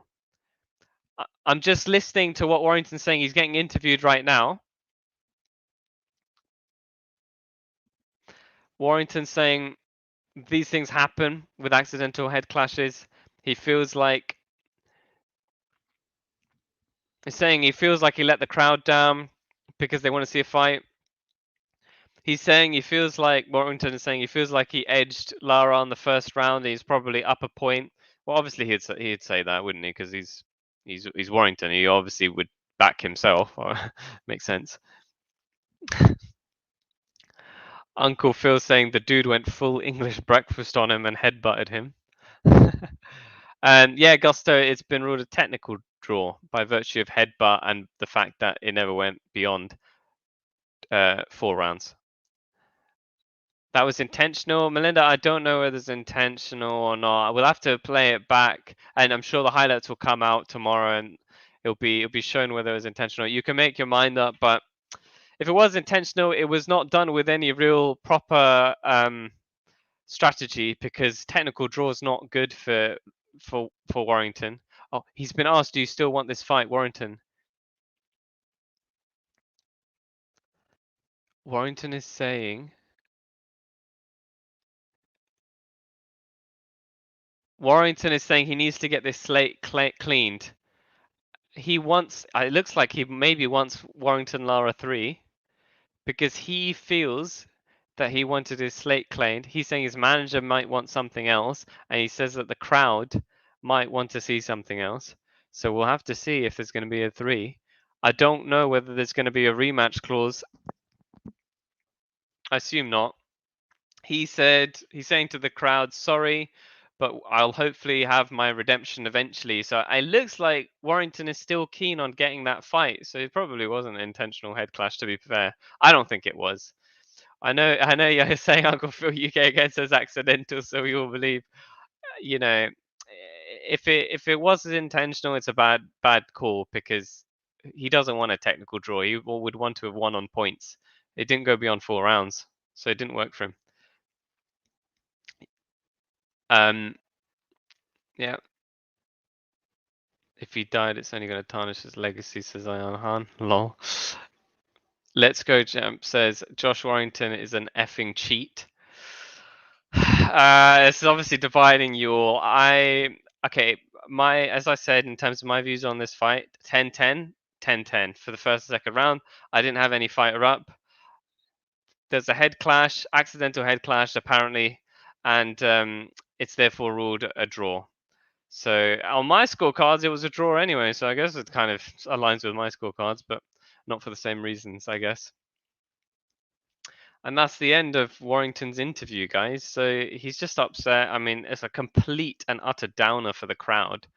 I mean, imagine 20,000 people coming in in Leeds to watch their man fight and back their man, and there's a head clash, and then the fight ends after the second round. It's just sad. It's just a complete anticlimax, isn't it? But at least we got to see some other good fights. Melinda saying, so disappointed in Josh doing that. He cheated himself and his fans. Obviously, I know some people will say that he intentionally did this. I don't know. I'd have to see it again. I think it was probably accidental. I had the fight, even. Mr. Vegas saying Lara too powerful. Yeah, I mean, if Lara would have won the fight, it would have been by KO or TKO, and if Warrington would have won that fight, it would have been on points. That was my prediction. Black saying joke, which is true. I mean, it's really upsetting for people who imagine you paid to watch this fight and you come and you just get stopped after the second round. It's really upsetting. But you could see, okay, okay. So I've just seen footage of the accidental head clash.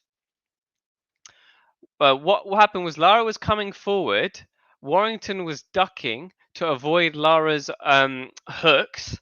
And in the process of ducking, Warrington was coming forward and Lara was coming forward. And then there was a headbutt from Warrington onto Lara in the process of him basically lowering his head.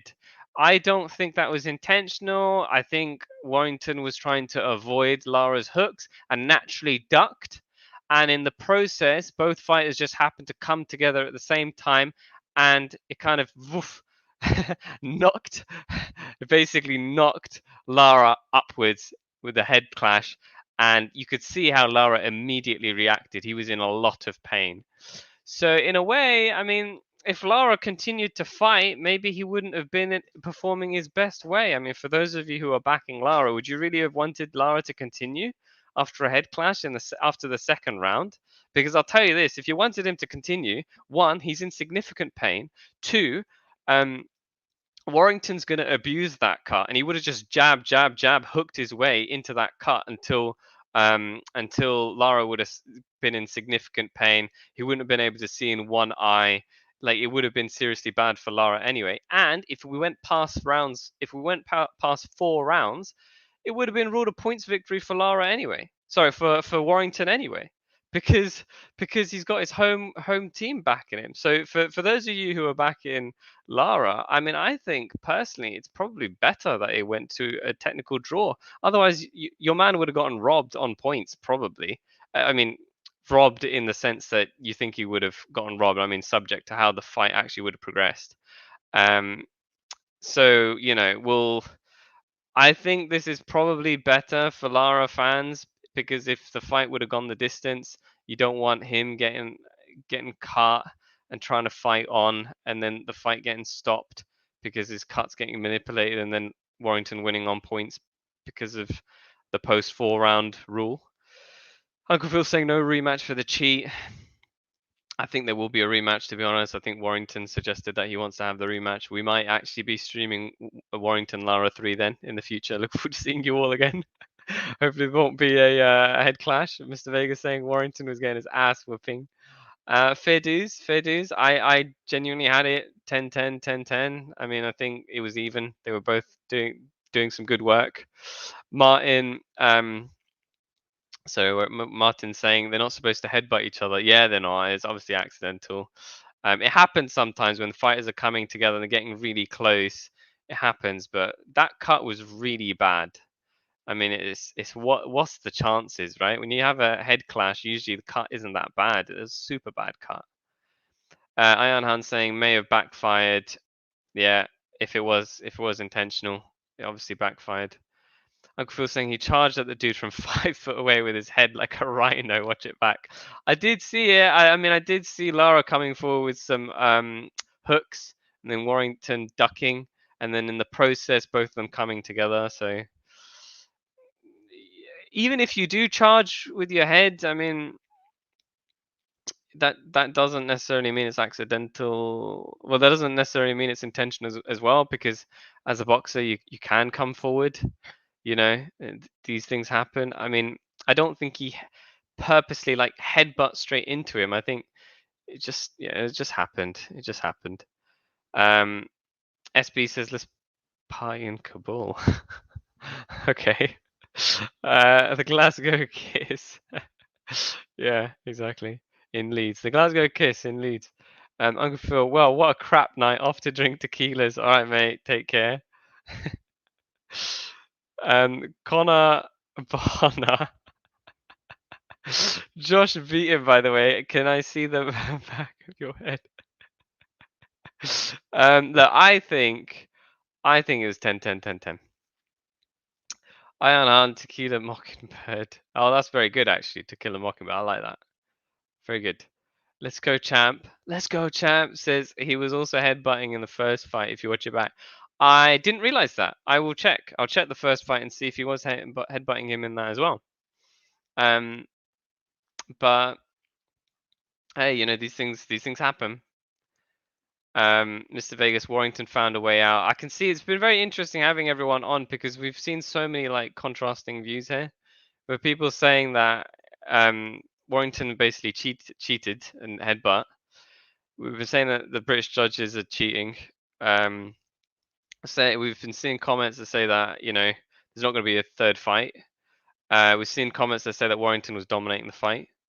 So it's been interesting seeing all the different comments coming in. Uncle Phil does need a rematch. I agree. I think it's worth having a rematch. Come on.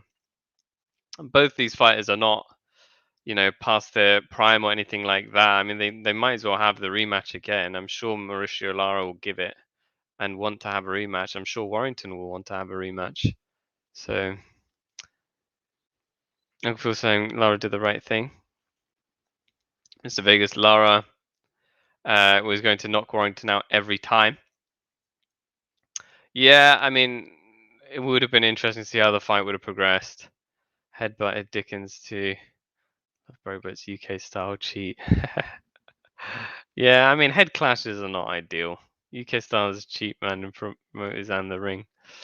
Yeah, I mean, there's always the home advantage, Uncle Phil. I do acknowledge what you're saying. I can see what you're saying, 100%. Warrington was holding every single time, couldn't take Lara's power. Eubanks used to the headbutt. Monroe Spar's 3 kilometers away. How are you gonna get to your bar? How are you gonna get there, mate? You're gonna drive there then to drink your sorrows about this complete anticlimax of a fight. This this technical draw. This is bad. Lol. Michael says Lara would have won his power. Buzz Warrington, and it would only have gotten worse. Look, I definitely think Lara had a shot in this fight, 100%. It would have been interesting to see how it would have unfolded. It's just unfortunate. Quality Shot says, guys, if you're interested in supporting the channel, please do check out Patreon. We do have a Patreon. I think it's only £1 or £2 or something like that. So it's the cost of, you know, 1/4 of a sip of coffee from your Starbucks or whatever. So if you do want to support the channel, that'd be much appreciated. If you don't want to support the channel through Patreon, that's also perfectly fine. If you could like and subscribe though, that'd be super awesome, because I'd love to talk to you guys again on the next boxing live stream. And if you do have any feedback about how I can improve or how the channel can improve, do let us know, because we're interested in just providing quality content for you all. Mike says should have been a disqualification. Yeah, I mean, if it was intentional, then obviously maybe they would have considered that, but I don't think it probably wasn't. At least that's how they've ruled it. It's accidental. Warrington needed the toilet, that's why he found a way out, says SB. Downranger says it was evident Lara was on his way to knock him out. FS says Lara Warrington 3 in Mexico. You know what? That would be very interesting, but unfortunately, I think it's going to be done in Leeds again, mate. I think it's going to be another Leeds situation. JP, welcome. Yeah, Warrington got lucky tonight, says JP. There's a lot of Lara fans in there. Very interesting. Look, I had it 10-10-10-10. Lara might have taken over, would have seen how it would have been. I think one thing to note though, Lara did have success in rounds 1 and 2, and he was connecting. I think the fact that he was connecting is very interesting to note, because he probably would have continued to be connecting in the subsequent rounds. And we saw how well he did in knocking Warrington out through all the various like combinations and the hooks that he was throwing in the first fight. So, you know, if he would have continued to connect, he might have knocked Warrington out. Who knows? Or alternatively, something else would have happened. We will never know until Warrington Lara 3 happens, or until we basically until they fight again, or if they don't fight again, we'll never know. It'll be one of those where we'll never know what would have happened. Lara Croft had the tomb ready. That's good. Justin Pennington, intentional headbutts. I was rooting for Warrington, but the UK fans are pure garbage. They have the gayest ring walks ever. Why do they lift up on that lift on the way to the ring? Oh yeah, that thing. Yeah, it's just a stylistic thing. I mean, you know, fair dues. You're obviously entitled to you're totally entitled to your views, and that's perfectly fine. UK fans, they back their boy hard. They're very biased, and they back their boy very hard, and that's just understandable. That's why they're like that, I guess. And to be fair, there were bits where if you saw the weigh-in, I didn't like the weigh-in between Lara and Warrington. To take you back before this fight started, because I remember when Lara came onto the scale, there were some people who were saying things like "F Mexico," and I don't think that's appropriate. I don't like it when people start saying "F your country" and stuff. I mean, Come on, man. Seriously? Unless there's actual bad blood, and there really wasn't between those two. You don't have to start cursing each other's countries, man. Downranger says Warrington began headbutting from the start. We're going to analyze this. We're going to analyze what happened again, and maybe we'll just check again. There was only 2 rounds anyway. I'll check in a few days or something like that, and we can all check if actually these headbutts were intentional. But my assumption is that they weren't, and you have to give these fighters the benefit of the doubt sometimes. Lara is going to put him to sleep, says JP. It's a lot of everyone's definitely backing Lara here. Hey, DP Fishing, who won? No one won. It was a technical draw. And I'm actually going to update the banner just to make it clear, because you guys who are maybe joining the stream, you won't know. So basically what happened is Warrington v Lara, technical draw after round 2 due to accidental headbutt. So that's what it was. And I'm just going to add that ticker now onto the scroll. Yeah, so yeah, unfortunately, mate, it was a bit of a downer, a bit of an anticlimax, and yeah, technical draw is the result. Is what it is. FS says at least the undercard was good. Good old Maxi, 100%. I agree. Undercard was nice. Katie Taylor fight was good. Maxi, that fight was very good. Ben fight was interesting just to see him kind of fight at a higher level and see some of the things that he could maybe improve on. Yeah, so it's a draw, mate. Can you show a video of the clash? Unfortunately, I can't, Cam, due to copyright. And yeah, we would get the channel would get struck down if we showed it. But I'm sure it'll be uploaded ASAP tomorrow morning, if not already probably being uploaded on YouTube. So if you probably type in Warrington Lara on YouTube and go select the last hour result for vid shown within the last hour, I'm sure someone's gonna have uploaded the headbutt, and if not, it'll be uploaded by tomorrow 100% on YouTube. Charles, yeah, draw, that's what it was. Dirty boxing tactics by Warrington, shame on him. There's a lot of people who really 100% think that Warrington strategically decided to headbutt. And fair dues, you guys are 100% entitled to your opinions on this. I'm giving him the benefit of the doubt. I'm not a massive Warrington fanboy. Yes, I do back the British fighter, but I did have it 10-10 for both the rounds.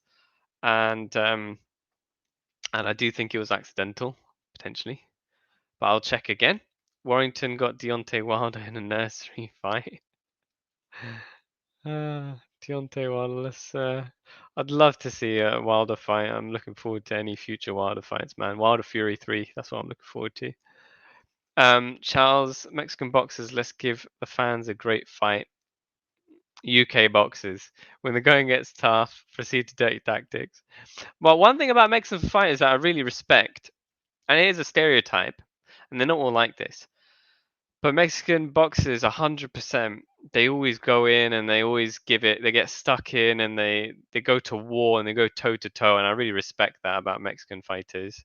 That being said, though, we did also see the fight between Maxi Hughes and Jovanni Straffon, and Straffon, to be honest, did not go toe to toe.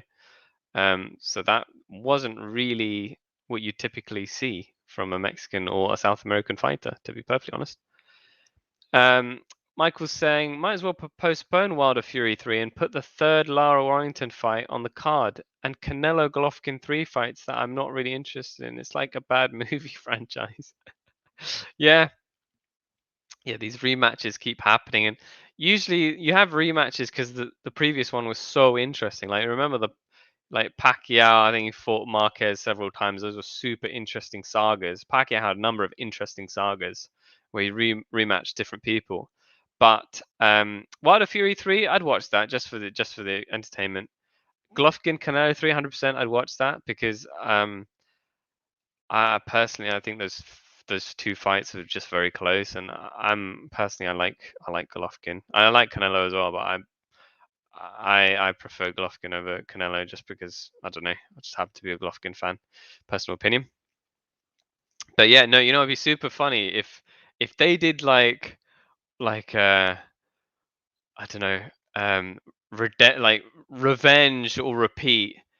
Like imagine this, like I'm just putting on my Eddie Hearn hat, my promotional hat, revenge or repeat, and you get like Wilder Fury 3, Golovkin Canelo 3, and Warrington Lara 3. That'd be super cool, but it's not gonna happen, obviously. But that'd be a pretty cool. That'd be dope. That'd be dope. Jay is saying Warrington felt the power. Lara was gonna end him earlier this time. Why did the ref not warn Warrington once? Lara was clearly complaining. Yeah, no, true. I saw Lara complaining, but I have a feeling Lara was complaining about the clinch. Maybe he was complaining about the headbutt. I did see him complain in the second round early on. And by the way, thanks guys for you guys who are currently tuned in. Obviously the fight's ended now, but if you could drop a like, hit sub, do let me know. It looks like these conversations are continuing. They're super interesting. Charles saying accidental headbutt my ass. He did it 3 times. Looks very intentional. Yeah, fine. I'll have to look at it again, Charles. And if it was intentional, that's obviously assuming. Okay, let's assume it's intentional. Super dirty. It's not appropriate. You shouldn't accidental like intentional headbutts are the worst. They're the worst. As a boxer, you should not be intentionally headbutting people. It's a horrible, horrible thing to do.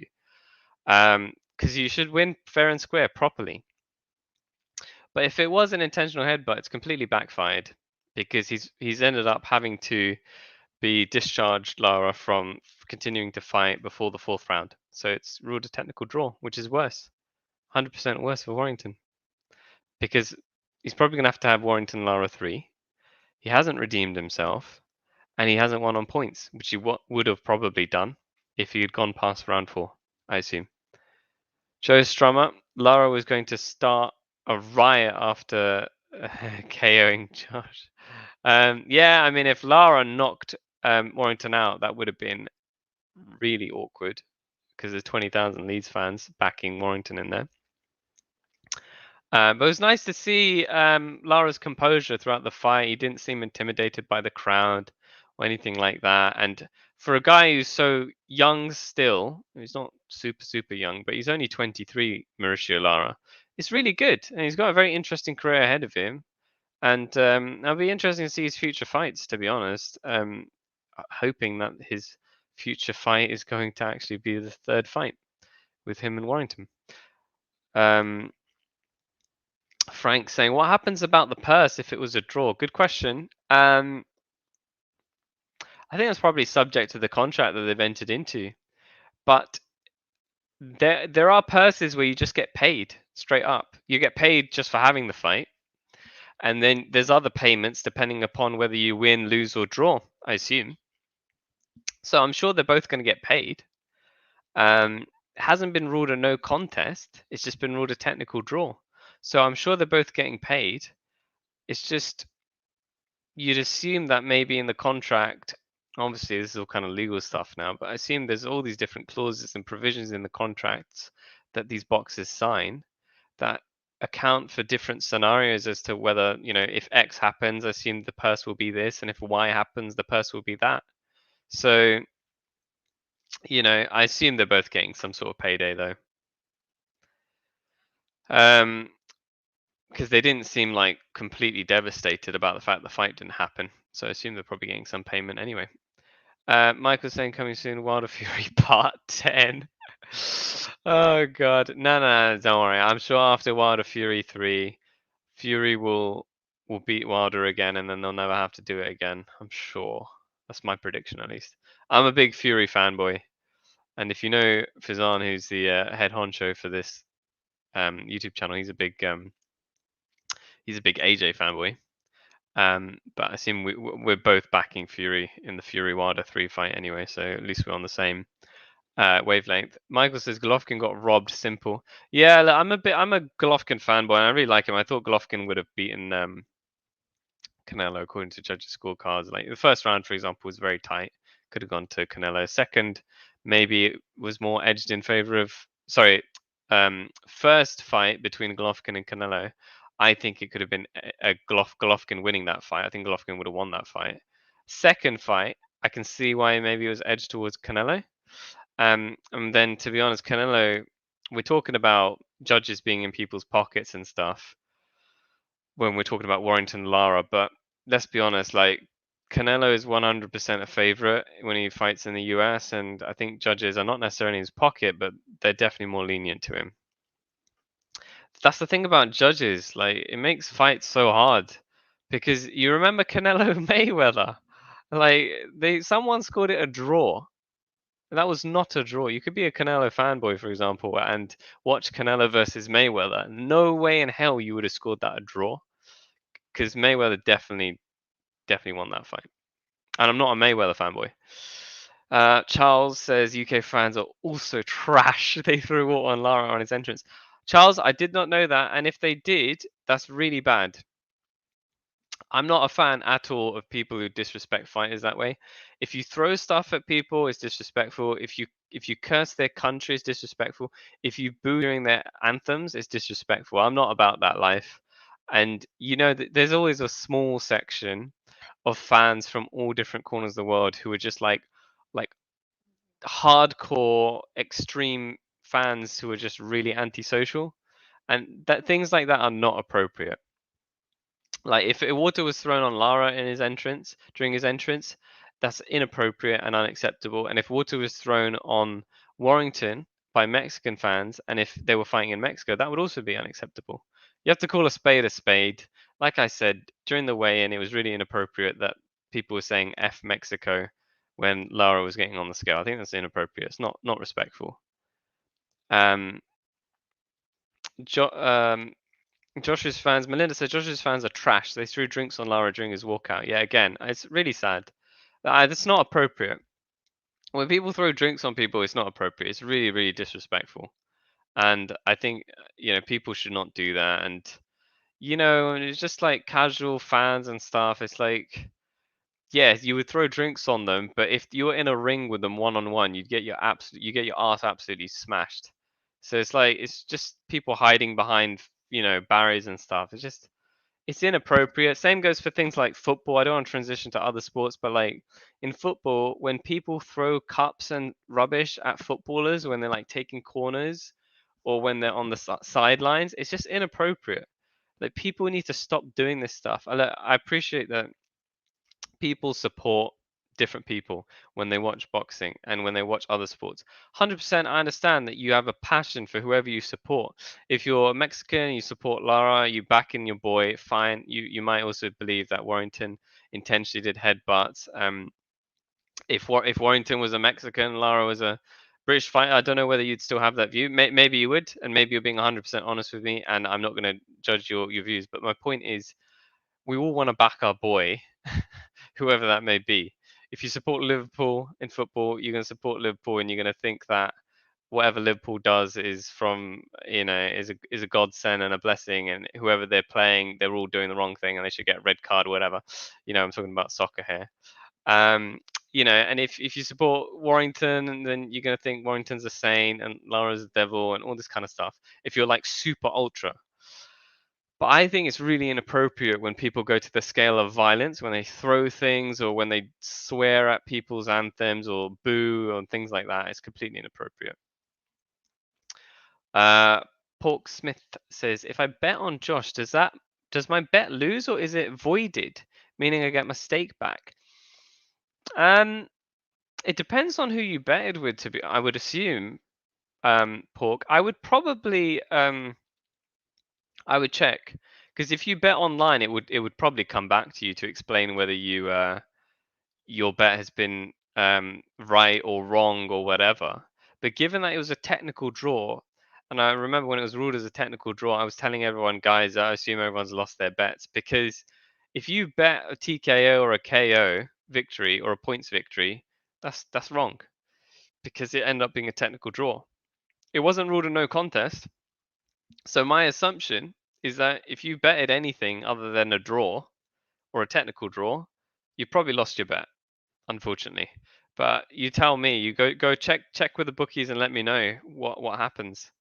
Someone threw a beer on Lara Joe. Yeah, it's really really disrespectful. Like I said, I'm a British fan. I support Warrington. I'm not a big Warrington fanboy, but if someone throws things at people, it's really disrespectful. Yeah, lost your bet, says Michael. Sorry, Pork. Hazard the Baza 99. I like that name. What has happened with the fight? Hazard, unfortunately, it's been ruled a technical draw. And the reason why is because there was an accidental clash of heads. Well, it's been ruled an accidental clash of heads. A lot of people in the chat who are saying that it was intentional from Warrington. Leave that to you to decide when you see the snippets of the fight tomorrow or later today when they become available. But there was an accidental clash of heads that was ruled accidental clash of heads in the second round. After the second round concluded, the medical examiner took a look at Lara, and then the referee took a look at Lara, and it was decided that the fight would be called off. The referee made a decision to end the fight. Therefore, it's been ruled as a technical draw. The reason why it's been ruled a technical draw is because my understanding is it needs to go beyond 4 rounds in order for the fight then to be ruled on points. Because you might have heard before, when there's accidental head clashes, sometimes the fight goes to judges' scorecards, but that only happens when a certain number of rounds have actually been fought. Otherwise, it's too. You can't really judge a fight on 2 rounds or only 2 rounds. Therefore, it's been ruled a technical draw, if that makes sense. Michael McIntyre says Fury is going to lose. Ooh, even though I like Fury, I see Wilder knocking him out and evening the score, and then Fury Wilder 4. Oh, damn! I will put my caravan on it. Interesting. I'm a big Fury fanboy. I think he's going to knock him out.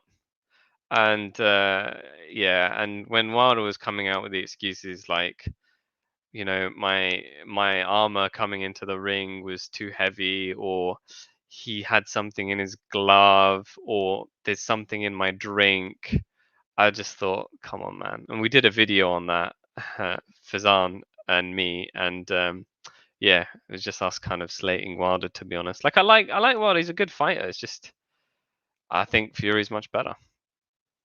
Technical draw, yeah. And yeah, I've explained Hazard why it's technical draw. I appreciate I'm catching up though on the chat, mate. So yeah, Truth Seeker. Typical football fans don't belong in a boxing crowd. That's the thing though, Truth Seeker. The UK, obviously the biggest sport in the UK is football, and so the fan base and the nature of fandom, sports fandom, kind of is from like a. I'm making a big judgment here, but it's kind of like from a football background, in that there's a lot of chanting. They obviously like to have a drink. They're quite belligerent. They like booing people and they like saying things. And you've heard some football chants that are very vulgar and all that kind of stuff. And that transitions to British fandom in general. And that's especially true in the boxing context and the football context, and probably in like other fighting contexts. Not really true in tennis. Obviously, people keep quiet in tennis and they keep quiet. Well, they have fans in rugby and stuff, but they're definitely not as belligerent in rugby. It's mostly football and probably boxing as well. And all the other sports, they don't really get that belligerent. But, you know, imagine you are the one who's running this fight, you're promoting it, you book the stadium in Leeds, and people do that. You can't really stop the fans because, you know, you're kind of trying to avoid issues happening during a fight, and you want people to have a good time because you know they paid for a good time, and puts the owners in a compromised position. But if people start chucking beer and stuff, that's really unacceptable. It can't happen. It's really unacceptable. And I think we need to get a grip on sports in general, where people end up becoming like ultra hardcore fans, where they start trying to harm people. It's just not appropriate. Someone's going to get really hurt one day, and then that person's going to have to be made an example of why we need to stop having ultra hardcore fans. Like someone's going to get punched in the face, or someone's going to throw like a glass bottle, and someone's going to get hurt. And I don't want to wait until that happens. So we need to do something.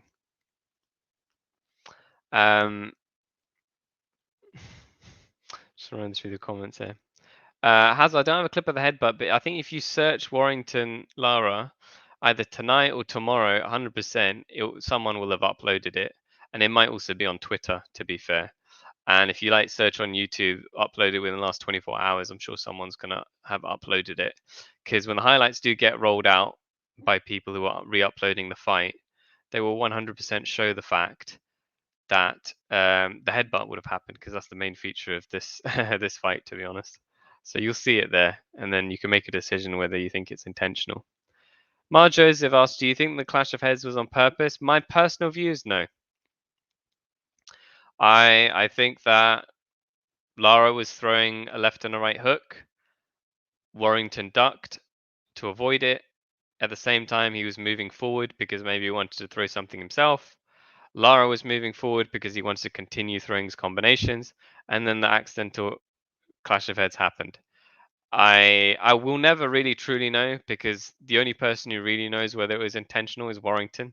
And Warrington's never going to like reveal whether it's 100% intentional. Obviously, if he's asked, he's going to say no, it's not intentional, because who's going to admit to intentional headbutt? It doesn't make any sense. But my view is that it was accidental, and you can form your view, but in reality, we'll never really know. There's some ways where you can 100% know, because there's some fights that I've seen where the fighter genuinely just leaps headfirst into the other fighter. I think I saw that for Victor Ortiz Mayweather. If you remember that fight, I think there was a point where Victor Ortiz tried to jump up and headbutt Mayweather. And then if you remember in that fight, the referee was like, whoa, whoa, whoa, whoa. He stepped in. I think he docked Victor Ortiz a point and then said, go ahead. And then that was the controversial knockout where the referee stepped away, and then Victor Ortiz was putting his hand out to touch gloves with Mayweather, and Mayweather just knocked him the F out. And people got really annoyed, but the rule is protect yourself at all times. so it was ruled a proper knock, proper KO. Michael says Fury has been caught with his hands not in gloves properly. Yes, I've heard about that. I've heard the whole concept that Fury had his hands back, so then the glove was flopping. I have seen this. Not saying that happened in Wilder fight, but I just see it like Wu-Tang Clan. The saga continues. yeah, it's somewhat controversial, but I think given who Fury has fought, he almost doesn't have to cheat, because he does have the skills to pay the bills. He's fought Klitschko. He's obviously fought Wilder. He's fought a number of people, and he's obviously a good fighter. So there'll be loads more scrutiny for the third fight anyway. Everyone will be examining his gloves and all that kind of stuff. So he'll win fairly. For those of you who have doubts. Dean says wasn't deliberate. Exactly. I agree with you, Dean. I don't think it was deliberate. Personal view. I know a lot of people are saying it was, but I don't think it was. Theos, football is like a religion for some people. It gets too bad sometimes. I love football, but I won't get into fights with other fans. People have been hurt. Remember the Euros last summer? Yeah. I agree. It gets bad sometimes. It really does. Yeah, the Euros were pretty bad as well. If you remember if anyone watched the Euros for soccer, if you remember the English fans putting a laser on the, was it the Swedish goalkeeper? There was a moment where there was a penalty in the semi-finals, and someone put a laser on the goalkeeper, which I don't think is appropriate. And I'm an English fan. Like, I support England in the Euros. But I just don't think these things are appropriate. You have to be fair. I try my best to be impartial, basically, guys, because otherwise, what's the point? Then we're just being unnecessarily violent, and you're winning in an unfair manner, which I think is contrary to the rules of sport. Sport is about trying hard and succeeding and being meritocratically deserving of your victory. That's what sport's about. You work hard, you have your natural ability, but you work hard, and then you deserve to win, which is why robberies are horrible in general. Teacher Alan Sana, why the F is that referee still working? It's the same guy who ignored the towel been thrown in. He ruined the fight or was on board with it. Telling the corner to remove the cream was scandalous. Yeah. Fair dues. I think you were referring to one of the earlier fights, though. I don't know whether he was talking about removing the cream. I didn't have the sound up, so maybe. Oh, you mean putting the cream on his cut? Maybe that's what you're referring to. Maybe that's what you're referring to. But that referee is very well known. He's obviously he's featured a lot in British fights. Fair dues, you're entitled to your opinion on that. Teacher Alan says several accidental headbutts. Yeah, so you think it's accidental. Theos says think hooligans in England were way worse 20 years ago. I agree. Yeah, they were kicking people in proper. So yeah, exactly. Now the thing really is like subtle racism and not just racism as well. People just throw bottles regardless of whose team you're on. Like if you're on the other team, then they'll still throw like bottles or beer cans or beer cups. So it doesn't just have to be about race, but yeah, racism is an issue. One thing I love about boxing is that racism isn't really a big deal. We don't really have racism. We have nationalism because people get represented as fighting from a country, which maybe is racism to be fair. But I guess it's kind of like if you're black or brown or white or whatever color you are, it doesn't matter. They'll still like support you if that makes sense. But it's more like country-based racism, if that makes any sense. Truth Seeker says, let's see Warrington fight Galahad again in Sheffield this time. Not bad fight. It would be interesting. Obviously, Galahad's improved. Yeah, that was my favorite Mayweather moment, referring to the Mayweather knocking Ortiz out, protect yourself at all times, and then he got into an argument afterwards with the interviewer. It's just funny. Don't forget to like the video, guys. Thank you very much, Sartak, for reminding everyone. Guys, if you could like the video and subscribe, it'd be super helpful. If you subscribe and you ring that notification button, the bell, whatever it is, then next time we have a live stream boxing, we will likely be featuring it, and then you guys can definitely check it out. We will be, for example, covering like Joshua Usyk, probably our reactions for that fight, because I think we're all going to meet up like physically for that fight in person with a few friends and stuff. But we'll be covering other fights that are coming up. So yeah, do like and subscribe and ring that notification bell if you can, and you'll just get updates. You don't obviously have to watch any of the videos that we upload or anything like that, but if you're interested in this and you enjoy the stream, then that would be great. Thanks. El Rudy says should be a no contest. Referee sucks. Yeah, I wonder why it's technical draw and not no contest. I don't understand the distinction between that, because the commentators on DAZN were initially saying no contest, but then instead it was ruled a draw. So I'm not really sure. It's a bit strange, but it is what it is. Michael says Marcus McDonald caught Fury with hands not in gloves and made him sort them, and it was like he had done it before. The ref shook his head and said, you're not fighting like this. You can find it online." Oh, okay, I'll check it out. Thank you. Teacher Alan says, no, he told the corner to remove the cream from the cut. Okay, that's what. Okay, yeah. That's strange, mate. If you got a cut, you're allowed to put Vaseline on it. It doesn't make sense. Yeah. Okay. He's known for incompetence. The thing is, he's a popular referee. That's the weird thing. He's a popular referee, but also known for incompetence. Strange. He threw the towel back out. So strange. I was at a Nice versus Marseille football game, says Theos, and a bottle hit a player and threw it back. Oh, and he threw it back, and people stormed the pitch. All the fans started fighting. People with riot shields for fans. Wow. Why do I feel like I've seen this? Was this recent? I saw this recently. I think I saw one of this incident. I saw people getting.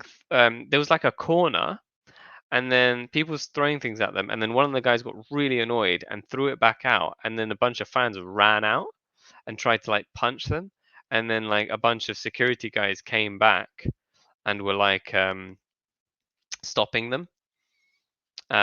And then to be fair, the fans, I'm glad this happened, but the fans ran back in like super quickly. They were like properly afraid of like the guards and stuff, like of the security people. But like there was so many fans there that they probably could have taken them, but I'm glad they didn't, obviously, because I don't want like I don't want bloodshed on a football pitch. Match was abandoned, and thankfully I was okay. That's really good. Good to hear. That sounds really scary, man. And that's the other thing. When fans do that, they ruin the game, because I think their team was up. whoever the guys were that stormed the pitch, I think their team was potentially up. And it's like, well, why would you throw the game away? It's just so stupid, honestly. And I've seen some other instances. If you remember, there was like a Turkey. There was a game in like, was it the Europa in terms of soccer, football? There was like a Europa game or a Champions League game. I think it was Europa. There was like a Turkish club. Might have been Galatasaray, might have been some other club. I think it was another club. And like the Turkish players walked off because they heard someone one of the linesmen, like the second referee or something, was referring to one of their players as Negro, which according to him, according to that guy, in his own native language, Negro means just like black player or something like that. And so that player was really upset. He's quite a famous, well-known player. I forgot who it was. He was really upset, and he walked off because he was like, "Why are you saying Negro?" Because that's racist. Then the Turkish team walked off as well, and as a result, like the game got cancelled and the game had to get played again. And I actually feel like it was a quite well-known club that they were playing against, like PSG or something like that. That's it. Wayne, I see what you said. You said Demba Ba. Yeah, you're right. It was him. So if you guys want to check that out, if you guys are interested in soccer and these types of like dramatic things, they were playing against, it was PSG, wasn't it? Yeah, so it was PSG versus Istanbul Başakşehir.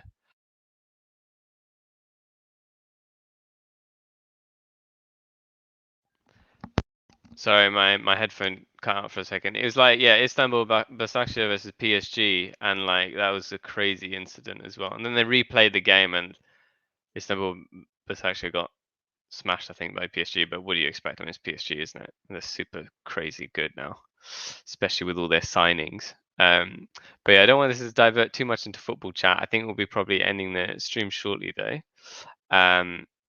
because obviously the fight is over. But I'm just going to move back on to the other comments that we're getting.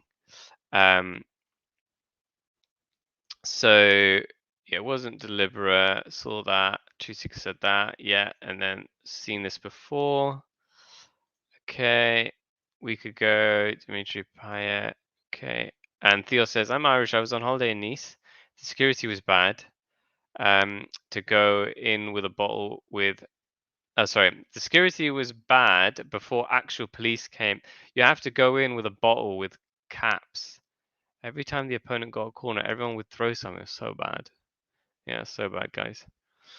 And then, yeah, thanks, Wayne, for mentioning it was Demba Ba. Anyway, guys, that's the end of these fights, obviously. It was a really interesting fight to watch. The Warrington Mauricio fight was a bit of a letdown due to the fact that it was a technical draw, unfortunately. Really upsetting. But some of the undercard fights were really interesting. I think it was a pleasure sharing this moment with you guys and listening, watching the fight and trying my best to explain what was going on and just getting your comments on things. And it was really interesting getting loads of Katie Taylor fans as well and Irish fans who were interested in just seeing that fight too. That was super cool. Mike was saying it was a technical draw, so if no contest, people's bets would be refunded. As a technical draw, people lose the bet. So hopefully for you guys who made a bet, you're going to get a refund. I would hope. But because it's a technical draw, yes, it looks like you guys are actually going to lose your bets if you did bet. So sorry, sorry about that. Without caps. Yeah, okay. Cool deals. Fantastic stream. Thank you very much, FS. I really appreciate it. Great undercard and anticlimactic main event. Exactly. Well summarized. Thank you very much, everyone, for joining this stream. It's been Mo from Quality Shot with you guys. It's been a real pleasure watching it with you. Really enjoyed it. Really nice, like reading you guys' comments. Hopefully, I look forward to seeing you again on the next fight. We will be streaming boxing fights as regularly as we can. You know, so next big fight that comes up, you guys should see it in your notifications if you've got the bell and if you've subscribed. Then you will hopefully see any upcoming fights and the fights that we're going to be streaming in the future. So look forward to seeing you guys again. And thank you very much. And yeah, please do like and subscribe if you enjoyed it. And if there's any ways in which I can improve, and please let me know. I'm just trying my best to provide you guys with as quality content as possible. Thank you very much. The Oz was good catching up. And seeing you join and getting your comments. So thank you, everybody. Have a good night, evening, morning, depending where you guys are. It's 11:38 here in the UK, so I'm gonna probably get some sleep, and hopefully the fact that this main fight was a bit of a anticlimactic letdown won't disturb me while I'm trying to catch up on those Z's. But anyway, thank you very much, and catch you on the next